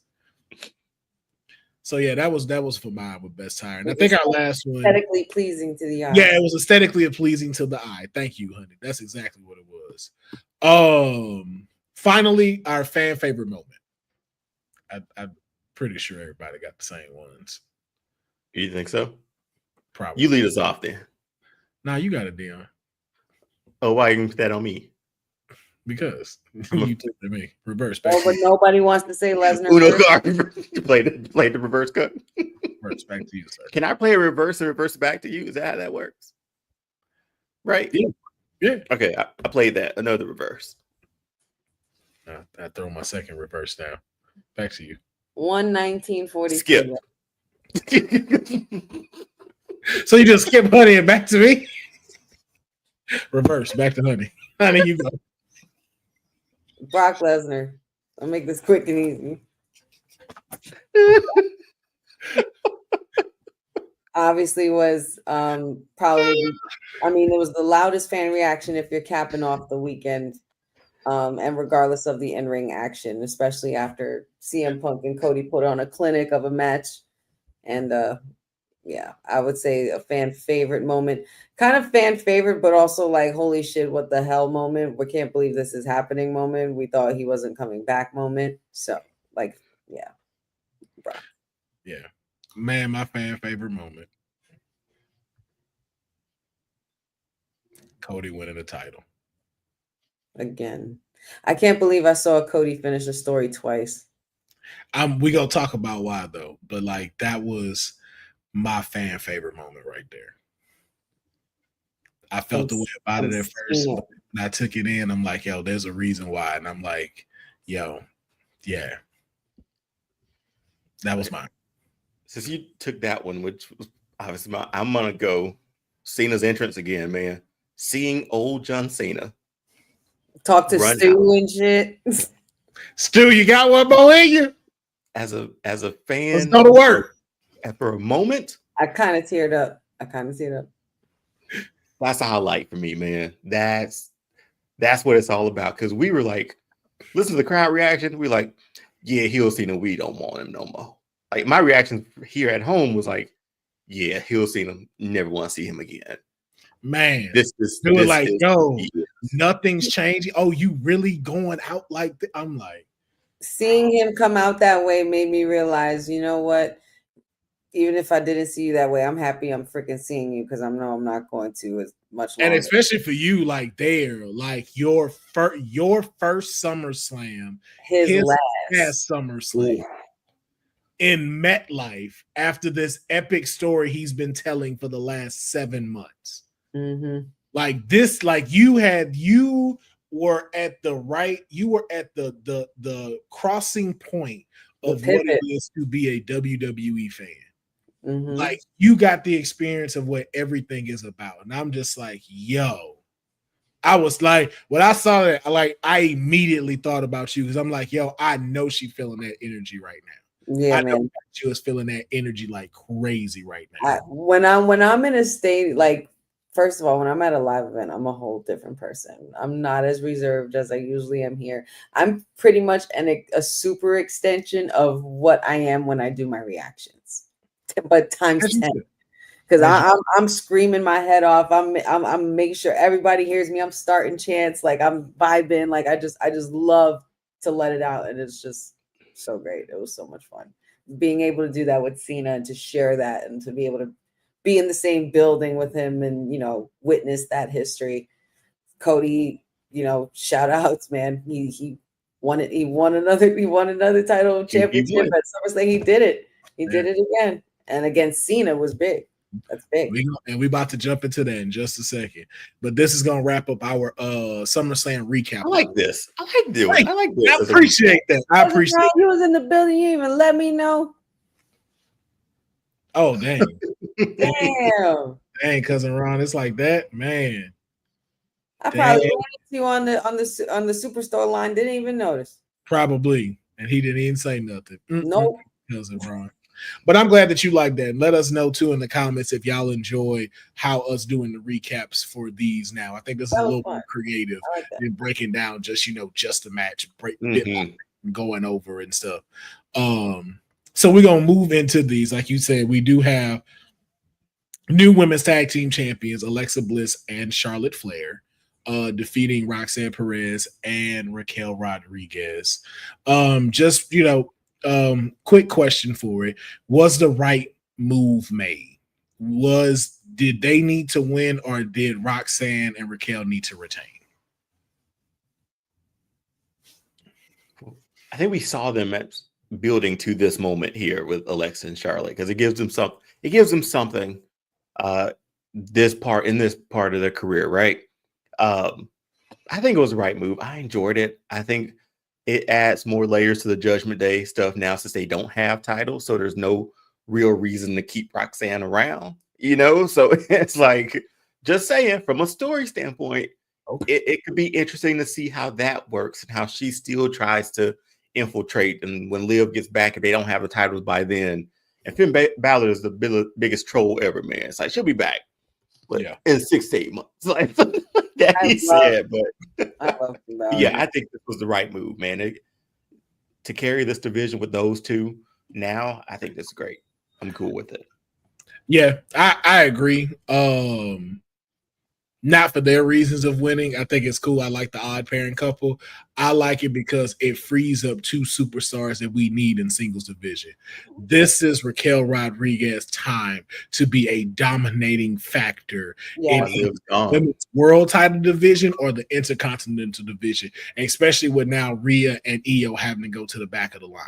This is now her time to shine. Same thing with Roxanne Perez. And if you are keeping them in the Judgment Day, what better than to go with draped in all gold than having the IC title and the World Heavyweight Championship title, and Liv comes back. And let's say Raquel is champ. That is a big difference in this storyline when you start thinking. That music when that shit hits is "Watch Me." It's a wrap. Right. It's like Liv hearing Rhea's music. Yeah, because if you think about it, like Roxanne pushes Raquel. It's not the other way around. So like now you start making her the forefront and the superstar. That's the ultimate revenge for Finn. Not only do I have you questioning Dom, but I got her who was supposed to be your Diesel to HBK. Now she's in the forefront while you gone. Mm-hmm. That's kind of like a nod to their history because Diesel at one point had the lead role for a while where he had the strap on him and he was white hot and Sean was literally getting paid to stay away. Yeah. So that's why I enjoyed it. Honey, your quick thoughts. Was the right decision made? I think so. We're on a different route here with Alexa and Charlotte, and it looks like even in a lot of podcasts and interviews I've seen them doing, it seems like they're both at a very not comfortable place, but they're at a place where they just want to be able to have fun and mix it up again. They're pretty much refreshing and refreshing their repertoire and their arsenal and, seeing who else they could work with and helping other talent, which clearly they're going to be doing that. And, there's going to be a tag team division built around them. So yeah. I think the decision was made well. I believe Judgment Day there's a lot more story within Judgment Day within itself. They really don't need the titles. Roxanne and Raquel have proven themselves worthy of being able to hold the fort down and be a formidable tag team, but we'll see what happens when Liv comes back. Yes, we will. So yeah. So we just gonna keep it pushing. Lyra versus that spot. Lyra versus Becky. Lyra no longer being able to go after the IC title as long as Becky's champ. So the fantasy booking I want to have for this is, if you're in the writer's room, what is next for Lyra? What would you book? How would you book Lyra next? Man, I had her sort of be in the face of this Intercontinental title division a little bit after this. You know what I mean? So that's where But we got to pivot. So now, had her. Yeah, now book this for me. We in the rooms Monday. What's going on, guys? What we got next for her? Damn, man. I don't know, honey. You take it. It's so weird because it's like, what do you do now? Now that she's not in this title picture. I mean, she did face off in the tournament for this title. She did face off. Was she a contender for Queen of the Ring as well? Mm-hmm. She was a contender for Queen of the Ring. She was in the Rumble. She hasn't really gone for a main title picture yet. I guess this was this whole point of the Becky and Lyra match was to pretty much see how much she can go. And, Becky is the final boss or the man, if you will, of the women's division and also with the Intercontinental title. So I mean, I think it I would have said move her to SmackDown, but it's like she was already on SmackDown and she ended up on Raw here anyway. Like, so I thought she went straight to Raw. No, she was on SmackDown, wasn't she? I don't remember Lyra being on SmackDown. Weren't there matches that she had on SmackDown? Like she made appearances, but remember her draft was Raw. That's what I mean, because I totally remember the wings and the blue light for some reason. I feel, at least that's what I feel. But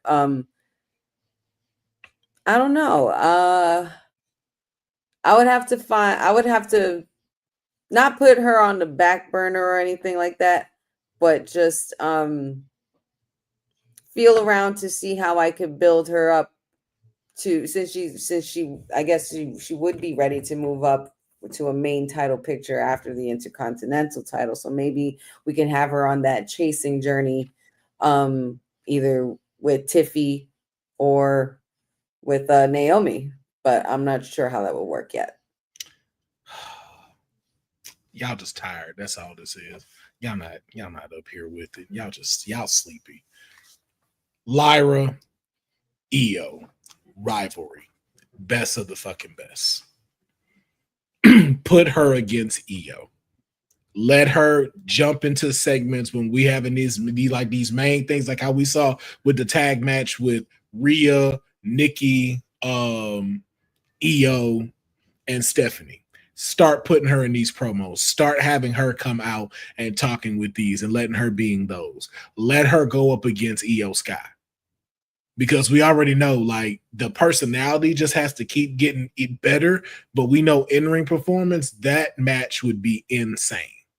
That's what she needs to do. She needs to have bigger spots and bigger opponents. She had the man Becky Lynch. Let's not drop her down.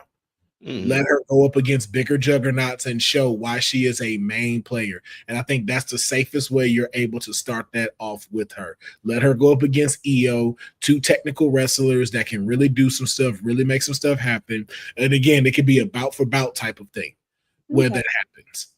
Like a best out of 7? We can do a best out of 7, but spread it out. You know what I'm saying? Spread that stuff out. Let me get something where she got to be in tag matches with 2 other people, but let us start seeing her in the main title picture division and facing folks like that. And I think Io Sky is the perfect person for her to start going up against. Yeah, you're like, just feature her more in the top tier of Monday Night Raw. Yes. That way it's like, you don't have to push her straight to Naomi. It's just let us see, like when we had our last podcast and we showed that captivating picture of the 4 of those women standing at the entrance together. Let's start being able to implement Lyra into there so people see it. And it's like, no, I see the vision. I see it. No pun intended, but I see it for her now. That's how Lyra. Because this should have helped her. Well, it did help her a lot.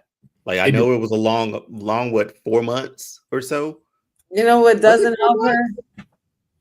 How long has that been?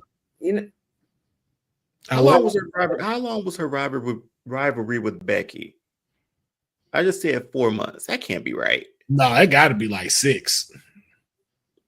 It's been a minute. Like they've been battling it out for a minute. I wasn't even a dad yet. No. I'm sorry. No. WrestleMania.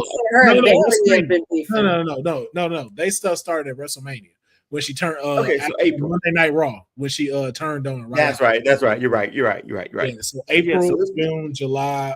It's been 4 months. Yeah, it's been 4 months. So that's a good run, man. Like, to sort of elevate her, but I think I know what Honey's gonna say. So, Honey, go ahead and say it, because I probably. You know what doesn't work for her? That damn graphic that they put on pre-match for her when they're introducing her matches coming up next, and she's like this. It's too long. It was too long, Honey. I was with you on that one. She's like this for like a few more seconds until she's finally like this. But by the time she gets there and gets her face here, we're moving. We're gone. We're done. She just need to simply do the little bird. I don't know. That's the thing too. I don't know why she don't focus on that. Like, yo, that's your crowd pleaser right there. That's her money. Like, that's her. You can get such a pop if you fully dive into doing They it. already go with you when you wake into your and that's music. what I'm saying. Like, stop being scared of that. Like, yo, like really, really utilize that. Cause like Finn don't do it no more. So like, yo, you got that right now.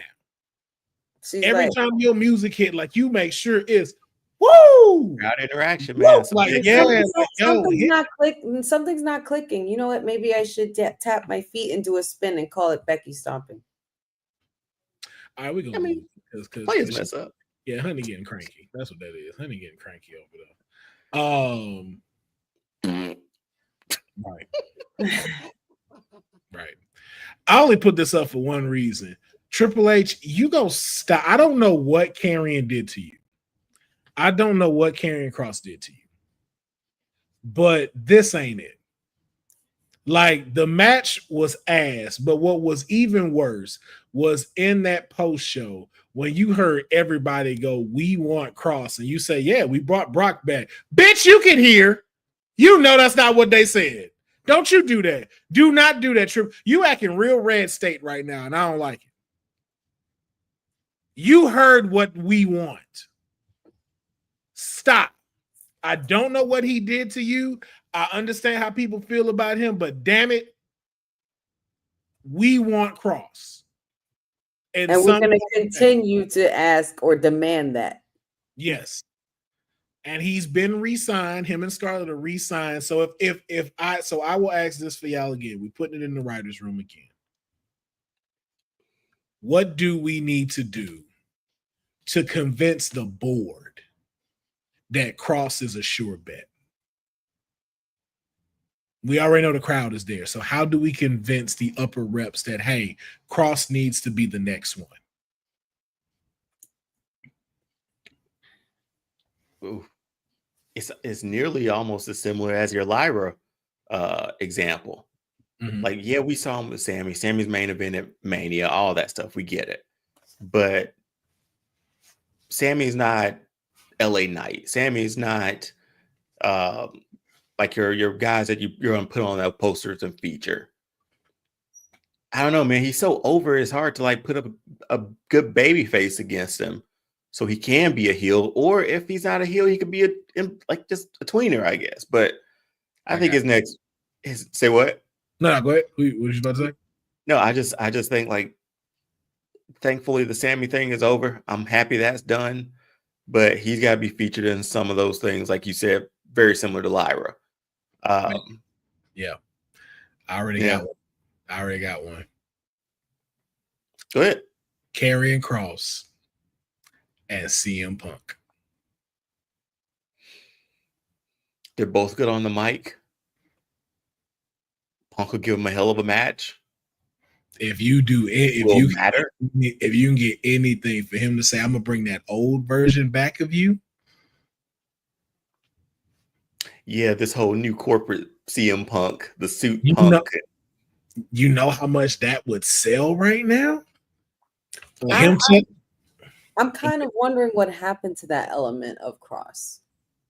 Because last year it happened a lot where there was a pattern with Kross where every person he faced changed. It happened with AJ, happened with Shinsuke, and so on. It's still there because, again, like, that's what bums me out, because if Sammy start acting dark, which is still in there, because they started doing it after they dealt with Kross. So if you see Sammy now switch up, that's what bums me out, that it's like, well, Karrion could have won at SummerSlam. Why did it? Yeah, but why did it have to drag out this long? Because he easily beat Shinsuke. He easily beat, like, or what are we trying to prove here? That what we're continuously showing that underdog will always fight and will get the, like, you know what I mean? Like, aren't we done with that? So done with that. I'm sorry, like, you're not an underdog. I've said it several times. Mick Foley Jr., you're not an underdog. Karrion Kross could be a great sort of like symbiote throughout the universe to turn people heel. Yeah. Kross, you know what I mean? Like, I think that would be a cool idea, because he's done it, like Honey just said, with that. Let him be that Mephisto of the WWE, man. I think that would be pretty dope. Playing devil's advocate with everyone in their gimmicks. Yo, especially when he was wearing that all black suit, I was like, Like, whose funeral are we at?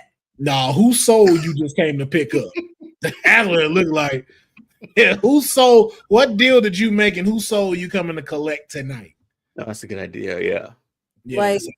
Like there's so much that we could do across, man. So many. Like, so what's one that you have to present to the board that would get them to believe in Cross? First of all, I'm pushing for a more prominent storyline than him constantly antagonizing an underdog, and he constantly loses. That's okay. Give me one. I would consider just having Cross just start attacking people, just wreaking havoc and chaos everywhere. Whether it's in the parking lot, whether it's he appearing during someone's match, just raise hell everywhere you go until you continuously push the board and Gorilla, even Triple H back there, to hear that crowd saying, "We want Cross," as you're standing there staring at the TV, you know what I mean, or staring at the main camera, the hard cam, and you're just standing there like you are literally the angel of death, and you're here to cause chaos. And if you don't allow me to do my job, there will be hell to pay. Just have Cross on a rampage, period. Okay. So again, we've said it here first. We'll see how these stories develop between Kerry and Cross. This match. So where does this leave Jade? Dude. Hell if I know. Somebody in the comments asked the question. I think it was when it came to Jade. Cousin Ron. Yeah, what do y'all think of the reports about Jade losing luster with corporate? Has the Jade luster disappeared for you? This seems like if I would have heard that, yeah. Okay, so say like, okay, they lost luster of her. They don't think that they're taking a back seat. She's whatever. After seeing that match, I would believe it. So it's hard for me not to look at that match and say, okay, how did we get here? She won the Rumble. Not Rumble, Queen of the Ring. She beat Asuka. Like, she went through the gauntlet of that to SummerSlam. Yeah, and to get to SummerSlam, and you lose to Tiffany when that should have been probably your crowning moment. Was that her first legit one-on-one title match at SummerSlam? I believe so. Well, just title, like just yeah, for title. Yeah, that too. Mm-hmm. If not, then when? So if those reports are true, it's hard not to believe it after watching that match.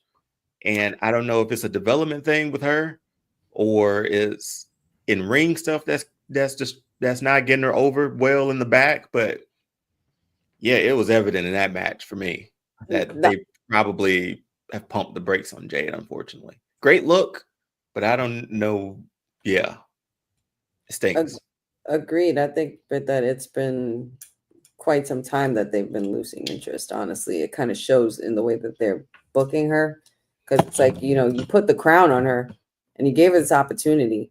And she's also the first signing under your umbrella. So it's like, what are we really doing here? I think honestly, and I hate to say this, but I think the whole Big Three and the story with Naomi kind of got bigger than her. You know what I mean? It became a hot storyline, like not so much overall, but I'm just saying as of right now, as to what could have led to this this luster that's going on with her. Yeah. But I would hate to think that Jade's career is just based on everything revolving around the Big Three. Like, I don't want that for her. You know what I mean? Like, she should be a dominant figure. Unless you're pushing her in a direction for her to turn heel. Not sure where you're going with her. You still could have done that with the title, though, because Tiffany was still over. And if Jade beat her, we already had the Boo Your Mama thing a few weeks ago. So you could have done that with the crown, even with the Asuka match. Of course, I'm not going to sit here and say, anybody could dominate Asuka, because that's not true. But I'm just saying, if you wanted to book Jade in a certain way, have her completely squash Asuka as like a shock, for shock value. And I don't know. Maybe I'm wrong. Maybe I'm wrong. I don't know. Okay, I'll be the guy to rip the Band-Aid off. Since y'all not gonna do it, I'm gonna be the guy to go ahead and rip the Band-Aid off. She is the reverse Bret Hart. Full package there. Your in-ring capability sucks. I'm sorry, and I'm gonna be the one to say it. The fact of you doing this move and us blatantly see you take her leg and put it on the rope, your ring IQ is not great. I'm not finna fully blame her for it, but she should have went to NXT first. Y'all should, again, I understand why y'all wanted to promote this, why you wanted to throw the big 3 in, but again, it's all surface and nothing inside. And that is the problem. Yeah. Your in-ring performance is not great, and you need training. You are the female Goldberg, and that is not a good thing. Damn, Deonne, you're stabbing both of us right now.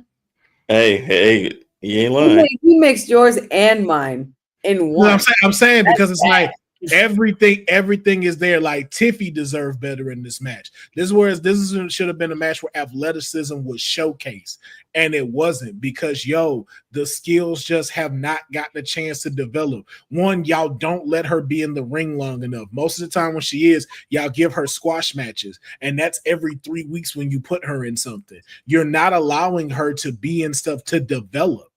And I don't know if it's because of how her contract is set or what y'all have her doing, but we see it, and we saw it here on a big stage, that performance-wise, it does not add up, and everybody does not need to keep carrying her in a match. It is not fair to them. It was not fair to Asuka to lose this and have to carry her in Queen of the Ring. It is not fair to Tiffy that she has to carry this woman at SummerSlam with the title on the line.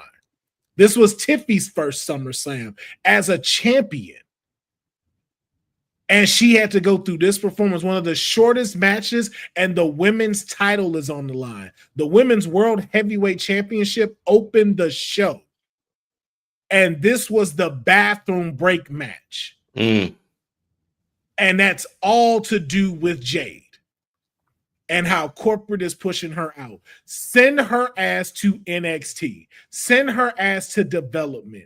Let her develop. If it's because she's a little bit older and she feels like she cannot commit to the next 10 years of doing this, then y'all need to establish her in something else. But putting her in the main picture, having her being shown all of this right now, you are doing a disservice to her, and you are doing a disservice to us as fans. Like I said, I'm not finna shit on this woman. I am upset at how y'all are trying to deliver this because y'all are setting her up for failure. Send that woman to development. It was definitely a misstep from the start. Because I think we've all had discussions about that. Should she go to NXT or should she go there? I think, given how NXT was at the time, we were like, not sure. But the growth of it, because that wasn't the was that she could have been a shining beacon for that at the time. You're right. At the time, that would have been a big get for NXT too. Yeah. We see that women's division down there now. And the reps she could have gotten with those women and how much better she could have gotten. It was all there for it, man. I didn't want to say it, but Will, thanks for saying it. I don't want to rip it off as bad as he did, but man, it needed to be said because it's like when she's in the ring, she's like counting or she's like talking through it or like, hey, you got it, you good? Like it's 1, 2, 3, 4. Yeah, it comes off that way. So like, honey, you ever watch somebody dance and they count their steps while they dancing? Absolutely. And I'm so quick to point that shit out. I hate that. That's a pet peeve. Yeah, stop. That's why you practice. Stop counting in your head. Just listen to the music. You know the steps already. You practiced it hundreds of times. Just do it. It comes out like she's doing, like it comes out instructional. So what's next then? You could have, if you really wanted to, and somebody said it here too, you could have had her attack Tiffy after she won. Just, man, send her to NXT. Send her to NXT. Let her develop. And again, this is directly to Jade. Jade, if you don't feel like you're finna be able to commit to the next 10 years, say that so we can figure out where to place you. Mm-hmm. But you need work.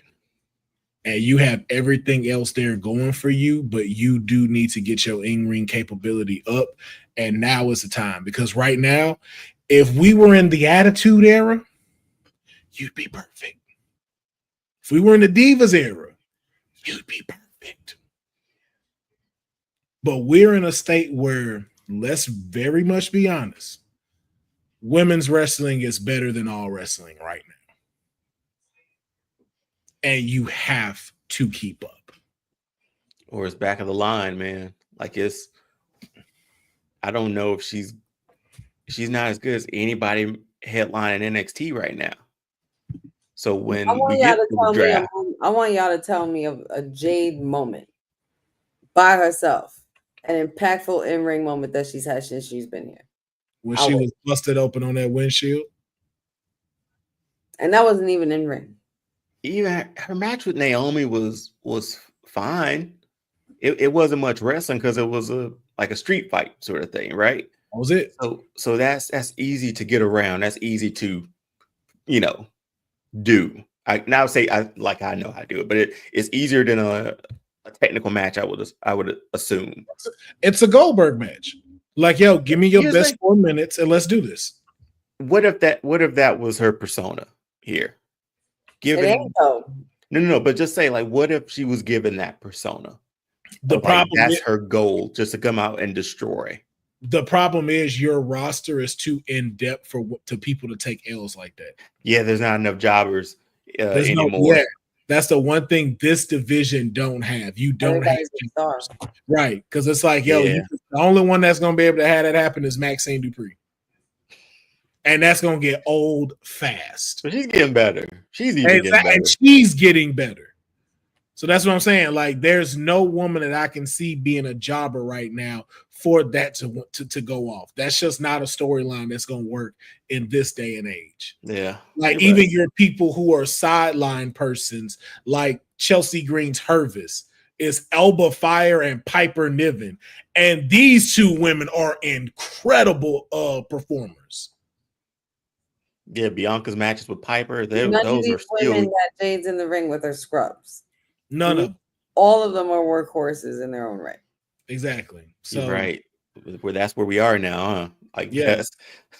Your best thing to do, Jade, go to NXT. Go to NXT, get your reps in, dominate there. So when you come back, like, yo, you are that storm that you're supposed to be. And I'm only saying that because I want to see Jade succeed. Yeah. You have everything there that could be able to deliver. But this match that happened at SummerSlam, both of y'all deserve better. This should have been one of those to be talked about. And unfortunately now, when it comes to the women's world title and the women's WWE title,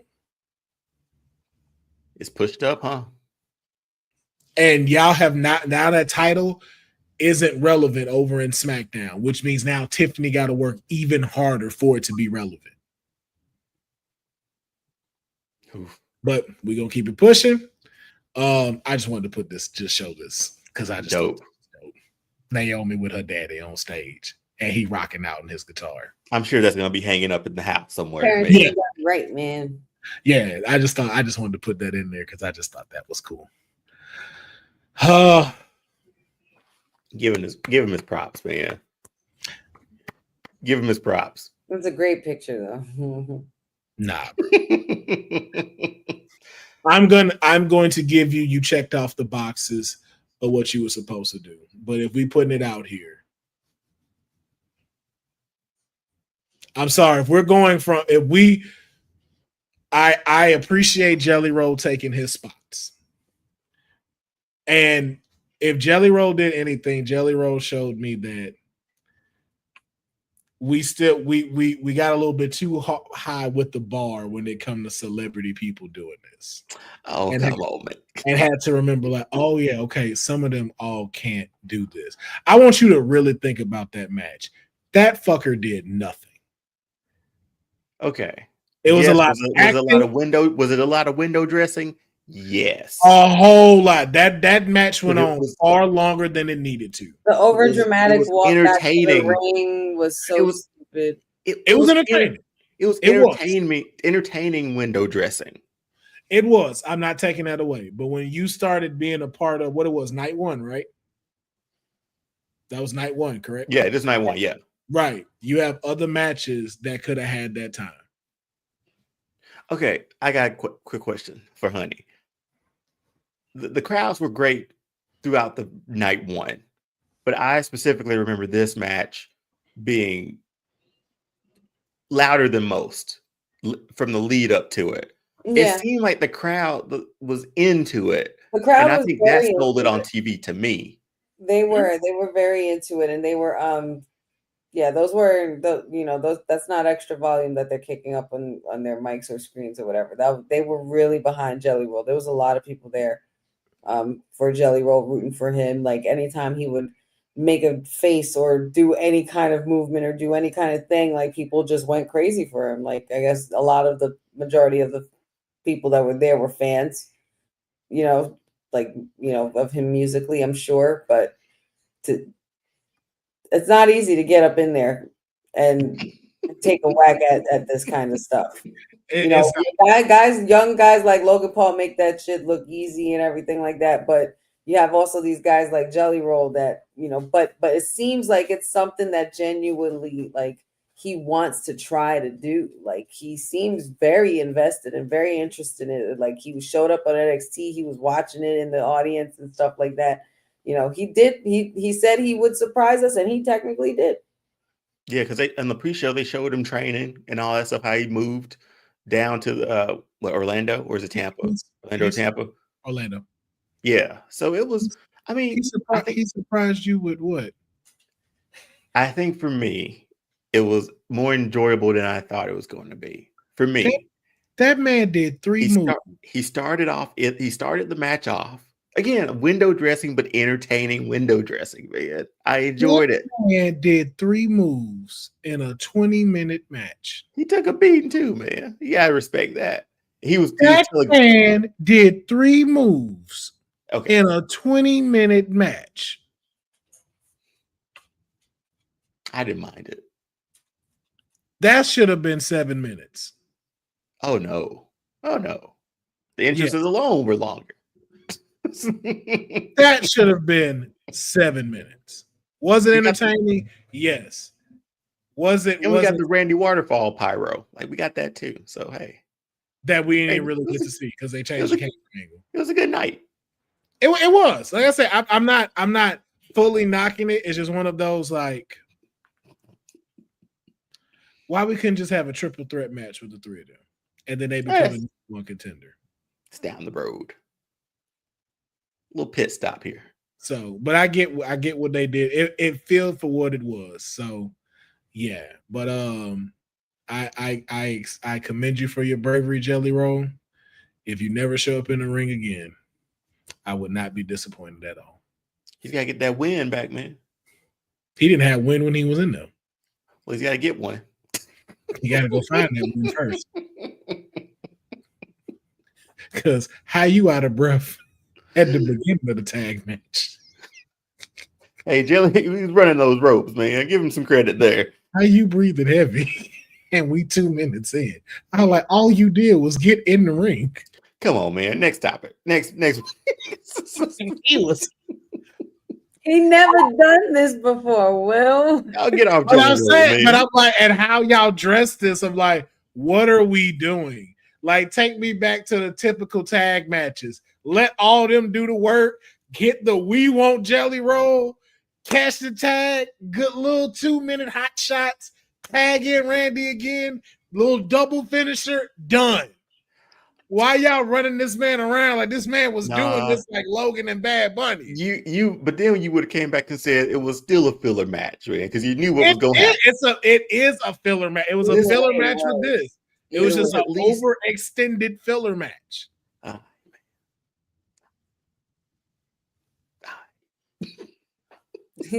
But hey, shout out to Jelly Roll. Because SummerSlam is about having celebrities there, being able to step in the ring. And I will say, you did way better than Snooki ever did at SummerSlam.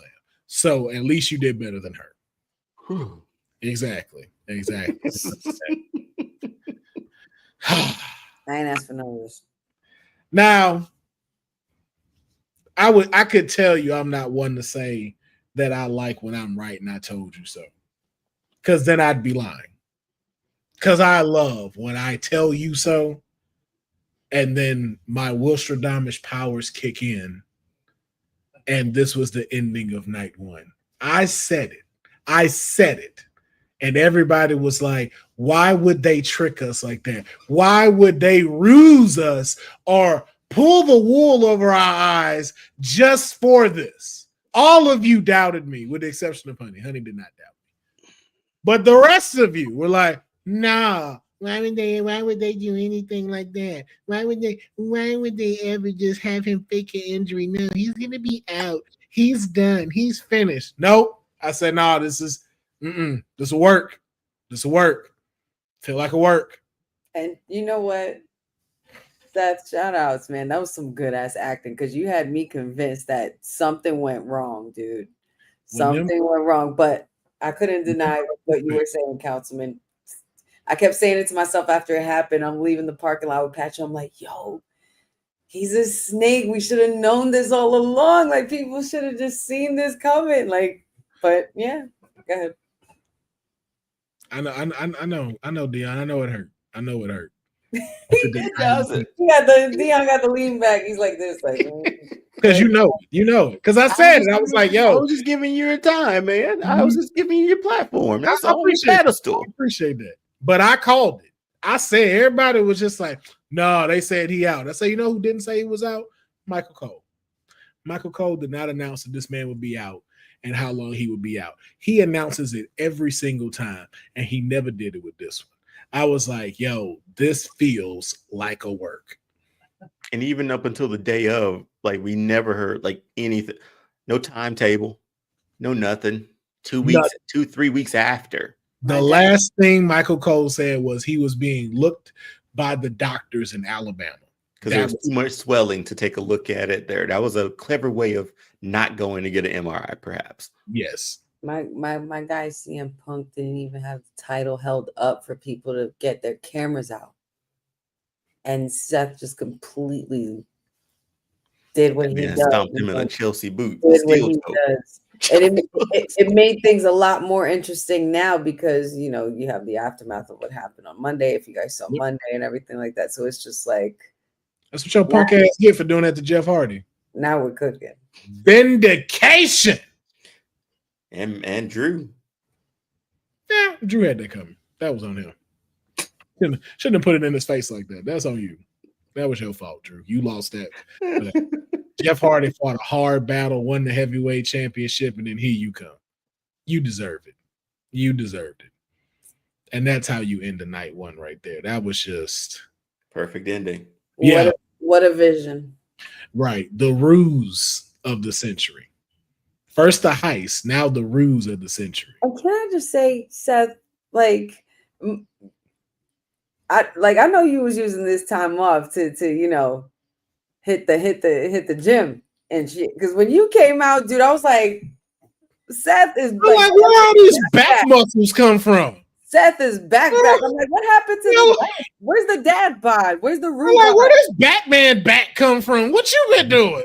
Because when he won that title and he was like, with the title and Paul Heyman with the, you know, the Titanic moment and shit, I was like, yo, Seth, you broke, like, bro, you literally prepared for this moment and now you about to run the whole shit. Seth Rollins said, I'd rather risk hurting my back and leg all over again before this man ever holds the title again. He didn't even have it for a minute, bro. But I think there was something online that a report said that he had it like a minute or a few seconds less than Drew McIntyre did. That's what I heard. They didn't want to throw out the time, but I heard it was less than Drew McIntyre. Hilarious. That's amazing storytelling. I can't wait for Drew McIntyre to put that out. I think it's this picture where like somebody put Drew in it too. No, like, it's the one where he's sitting down, he's laying down. Bored at work, when we're all sitting. When I tell you, I was like, yo, I don't know who made that, but you are a godsend. I would like thank you for your service. I hope he tagged Drew in that or they tagged Drew in that because I want to say Drew shared it. I believe Drew shared it. So, yeah, I think so. If memory serves me correct, because as soon as it popped up, I seen him tweet it out because I was like, "Yo, this is magical." That's such a great and it damn near looked like he in there too. I was like, "Yo, serious!" Like he ran in the ring from backstage real quick after winning his match. Like, all right, we out. But also, shout outs to WWE for giving us successful cash-ins this year too. Yo, thank y'all for making us see why he won Money in the Bank. Because I was like, you know what? This is that particular one where y'all tell us to enjoy the ride. This is it. Okay, now I see why he won. And after that, I wasn't so mad about LA Knight not winning it because Monday happened. I was like, which was an incredible match. We'll get quick and fast on those though. But with a tear. What do you want to talk about? Meet Superman. Am I? Cody Rhodes defeated John Cena. It was beautiful. 2-time WWE champion. First of all, how I knew he was going to win when they used Dusty's voice to talk. I was like, he winning this match. You don't bring out the Dusty. And I think that was AI too on the rest of that stuff. I was like the last line or two, right? Like maybe he had the polka dots.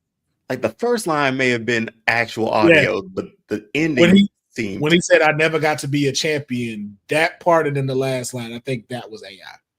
But still, man, that was again goosebumps, right? Yeah. When I saw that, I was like, he winning this match. I like for me with this match. This was incredible. I did not see it coming. I will say that I did not think Cody was going to get it, but also to see of how much these people truly believe in Cody as he is the person that is going to usher into the next generation. For John Cena to fully get rid of the heel thing and for him to be able to pass the proverbial torch like The Rock did to him and you passing it to Cody. I was like, this is what it is for me. I was like, I'm okay with this. When I saw it, I was like, yo, this is how we know, like, yo, wrestling is going to live on. Yeah, and to have a babyface take over like that, babyface to babyface. We talked about it before. These are Cena was the babyface. Now Cody is the babyface for wrestling. Yeah. That match was hell, man, because every move, I'm like, and I do this when I get anxious. I'm sure y'all probably do too. I kick out 2. I put my shoulder up when we get close to 3.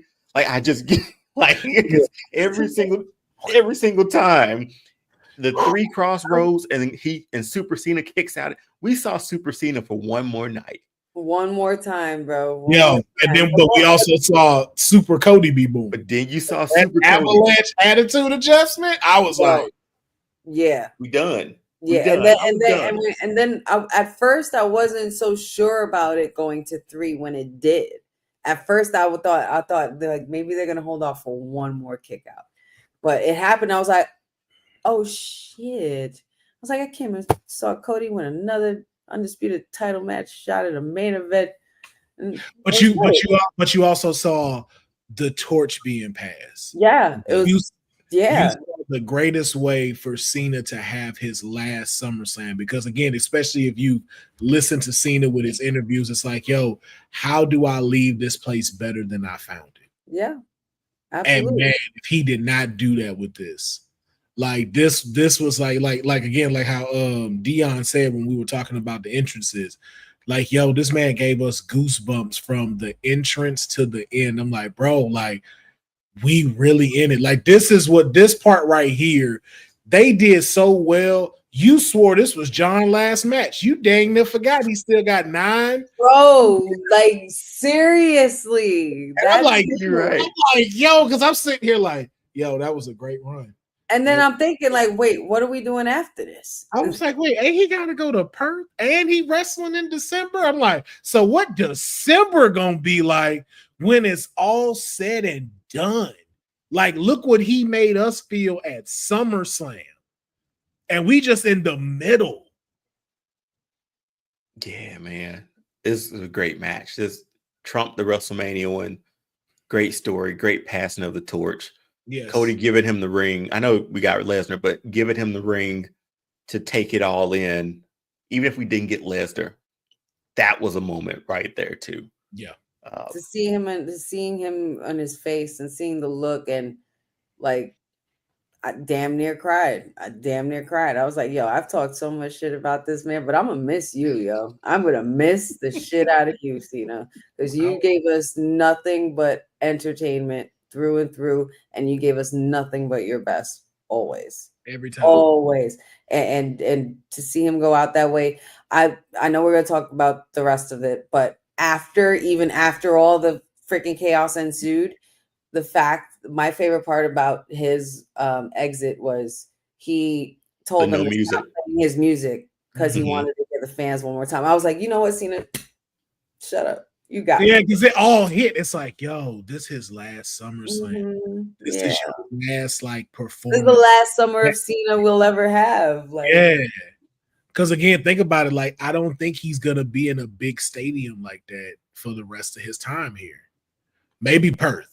Maybe Perth might be as big.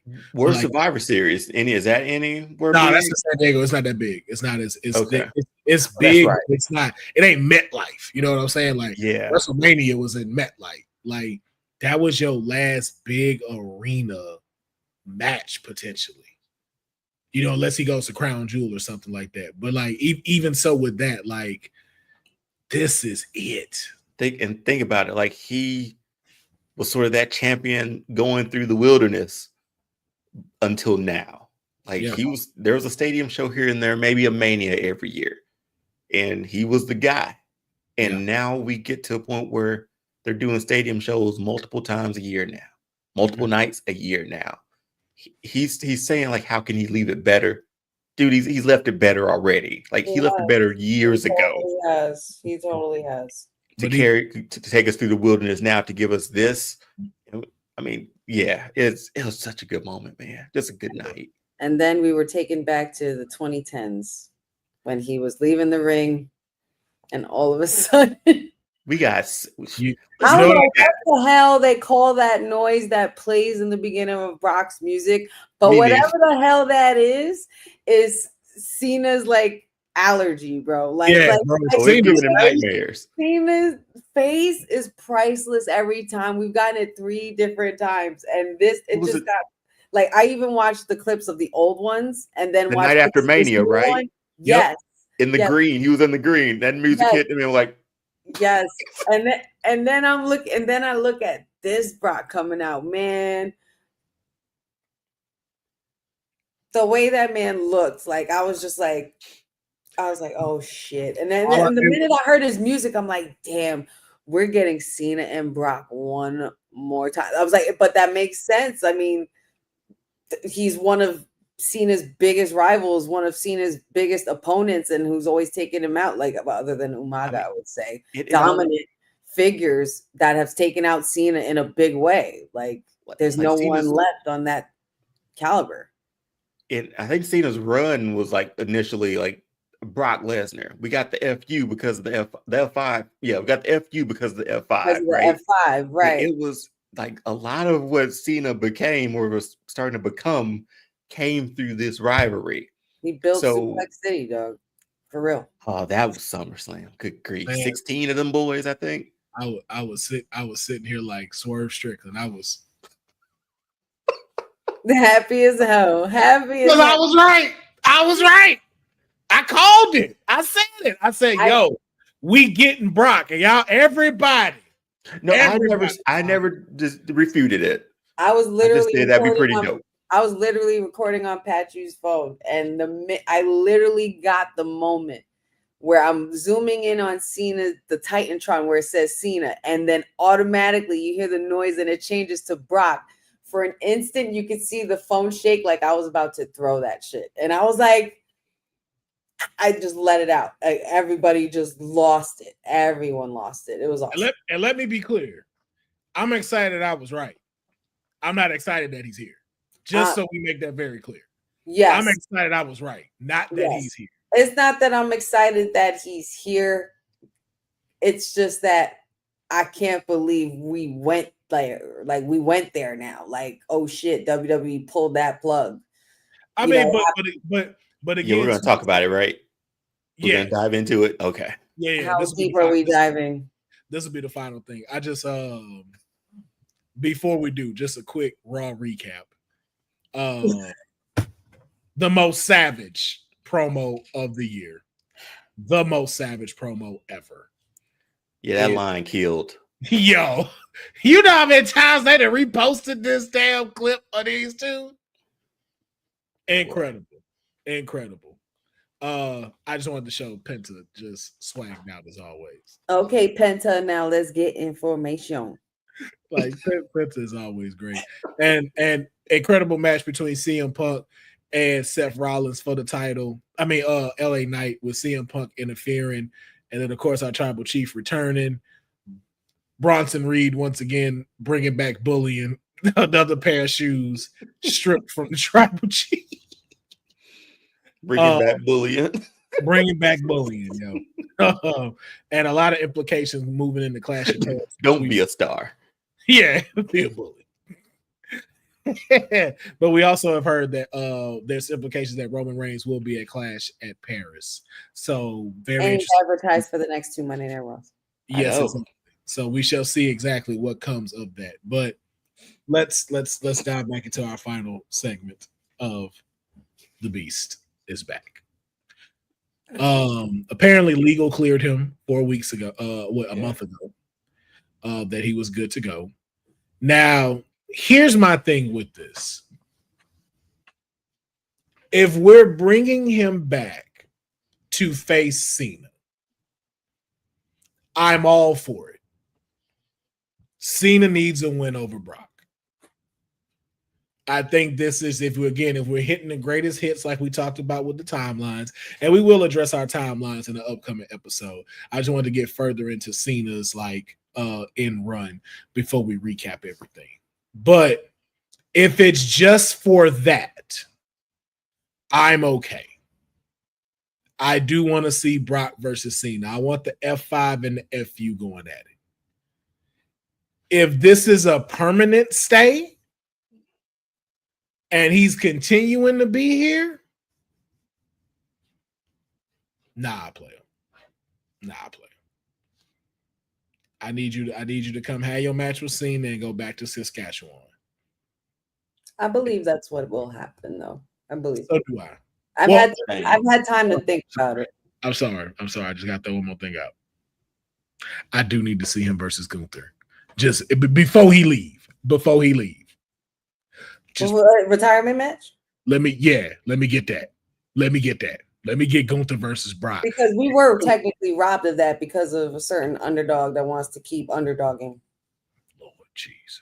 Yes, let me get that. If I could get Gunther retiring Brock, I would do that. Maybe this is Brock's retirement as well. We're literally watching all these guys we've grown up watching. I wouldn't be mad at it. But I just need it for the Cena thing. That's it. That's all it needs. Everything else would be a bad look if you keep him here. Because if that's the case, then what's next? Is Alberto Del Rio coming? No, absolutely not. Because why not? WWE and AAA made it so that he was not affiliated with them whatsoever before they even got deeper into this partnership. I get it. Granted, never say never, and I don't mean shit. But in this case with Brock Lesnar, because I did have time to think about it, I'm like, you know what, maybe he is here for a one-off, because probably not just, this is Brock maybe ushering his retirement before he not retires Cena, but has the last match with Cena. This is probably something that was also at Cena's request, because Cena always very much thoroughly enjoyed working with Brock. He requested. And they've come up together. you know, in the same company and promotion growing up and everything like that in the business. However, I think a lot of us have tended to forget that we are no longer in that Vince McMahon realm anymore, where he will be backed and protected by that. So if this is a one-off, and you know, this is UFC, I believe, I'm not sure what his relationship is like with UFC in that regard either. So not sure how well they ended on terms and everything like that. But if this is just a one-off for Brock, or maybe a two-off potentially for his retirement match, for whatever that may be, then I would be okay with that. I'm just still shocked that he's here and we're saying his name. And we said, you know, we said we've had many discussions throughout this year if he would be back or not. And we should have known that that WWE, no matter what, will pull that plug if it's for the right moment, for the right time, the right value, the right, you know, the right event. And it's SummerSlam, which technically was his pay-per-view with PLE at one point. Yeah. Just keep in mind, man, Will is always right. Just as long as you remember that, you're okay. All we need y'all to do is just start cutting us the checks. That's it. Man. That's it. I mean, taking, you know, Logan changing up your finisher, exactly. Joe Hendry coming out of fridges after I said that should be your executive order as president, if that were the case. Like, you know, Brock coming back and Seth cashing in. Like, you had a double whammy with those counts. And we know WWE stand for Will wins everything. So, like, what are we doing? What are we doing? You know what? You ate that up. That come on now. That's what WWE stand for. Will wins everything. I'm with that. What are we doing? Any thoughts, John, before we get out of here? Yeah, real quick. I mean, I know he went through legal and all that stuff too, but he was still like, was he named in the stuff with Vince, or by name, right? Yeah. Yeah, you a part of that. You right there with John Laurinaitis. You're in there. You know what I mean? You all ain't shit. It's interesting. It's just interesting as wrestling fans, I feel like, too. And I'm gonna speak for myself too in this, but I think his shirt is like one of the top sellers on Shop right now. Like his stuff. We obviously know like the political side of things. Triple H bringing back him with the fitness thing for the youth. Mm-hmm. But it's like wrestling is a bubble in this regard, where it's like, oh, we're happy to see Brock Lesnar back. He was involved in this thing, but he was cleared. Maybe it's just a one-off. We should be okay. And I think that's what they're thinking. And just given the reactions he's gotten the last week, it's hard to refute. In this bubble of WWE, he's done nothing wrong. And I said that. Remember, I told you. I say, yo, if that music hit, do you really think people not gonna pop for it? And it did. So it was one of the loudest pops you've ever heard this year. And you always gotta kind of keep this in mind, which is why this decision don't shock me. Is you have to remember this, and I'm gonna say this. I'm gonna probably have to say this very bluntly. Wrestling comes from redneck races. That's what this is founded on. It is founded on a lot of people who had teeth missing, who called a lot of us that looked like me and Deonne boy, who disrespected people who look like Honey because she got, I was about to say something else, but we live, so I can't talk like how I normally talk to y'all. Because I'm a lady. Because she's a lady. That's what this foundation is built on. You know, the cool side about it is that it was able to expand to grow different audiences now to where we can fight for those things. But please keep in mind that we are barely 20 years from women coming out in panties in order to just be seen on TV. Yeah, you're true. In this entire business, we have only had, if memory serves me correct, we've only had 5 black WWE champions that held the WWE title. Legit WWE title, yeah. And over the 50 years of them being here, you see Triple H standing behind Donald Trump. That should tell you everything. And that's the thing. Like, that King of Kings music hits, we still pop. Like He's that's still the pop. wild world of wrestling a little bit. But I think about like Janelle Grant to turn on a TV and see Brock Lesnar being cheered by 60,000 people. That probably hits her a certain way that Farouk was not a WWE champion, Sage. that just hits. What you say? What? Nah, here, Sage, he put in the comments, Farouk was not a WWE champion. Should have been, Mhm. been, but never was. But yeah, WCW as Ron Simmons. Yeah. But yeah, it's just a weird wrestling bubble here, man. That like, and you gotta remember, it's money. Money is the root of all evil. I was literally just gonna say, y'all, there's literally the only factors and reasons as to how this happened is because box office, ticket sales, star power, ratings boosting, storyline shakeups. You need to do something. You're at a big point with Cena's career towards the end of it. How do we not pivot in a big way, but how do we shake shit up? You shake it up by bringing someone back who's pretty much a controversial figure at this point in WWE because his name is mentioned with certain allegations that are just completely like disgusting. Yeah. And that trumps decency at the end of the day. And even though it's not even a thing of decency, it's being able to use ignorance as bliss. Because if we're having a conversation about it, it's like, okay, this man's name is mentioned in some stuff. Most people don't even know what that means. Most people are looking at it like, okay, I know Vince McMahon did some stuff, but they've never given the details of what Brock has done. But yet you'll still bring him back. Now, as again, to even line up with what they're saying, Velveteen Dream was proven innocent in what his stuff was, and they still will not touch him nor contact him. That should tell you the industry that we are in. That should tell you how these people are. But just like within storylines of how we see with heels and how we see with faces, you have to find your place in what makes you allowed to accept in this product and which storylines you want to go into. And that's the unfortunate backside of this coin that is so messed up because of the fact that, like, yo, we're really only here worried about this moral side.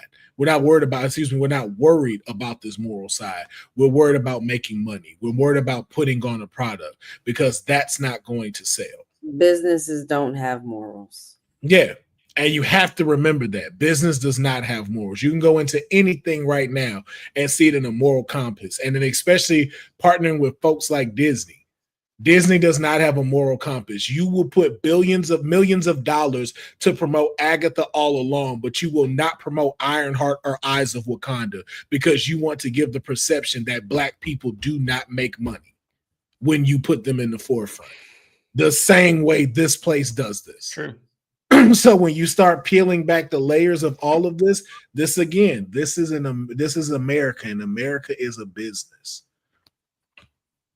So you have to find where you can be able to be okay with the stuff and where you can take a stand.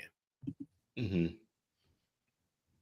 And that's unfortunate that is just a harsh reality that we live in right now.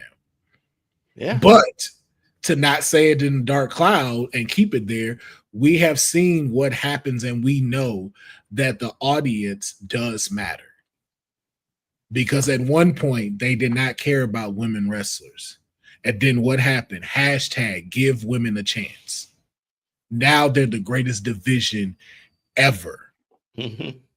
We never thought we would see Kofi Kingston win the WWE Championship. And we rode for this man. We rode for Daniel Bryan to become a champion. So again, there's always a silver lining in the shit sandwich that they're going to try to feed us. And it's just up to us to always remember that. Yeah. Well said, man. Appreciate that. And with that, we're going to at least cut it so we at least save 30 minutes and it's not 3 hours. So we tried. Just 30 minutes over. But it was a lot to cover. SummerSlam, recapping it, big news. We did a lot, but I promise you, we're going to get back to our 2-hour time. But we appreciate y'all checking in with us on the Kayfabe Podcast. Always a pleasure to have each and every single one of y'all watching, especially the folks that jump in the comments with us. Do you want cross?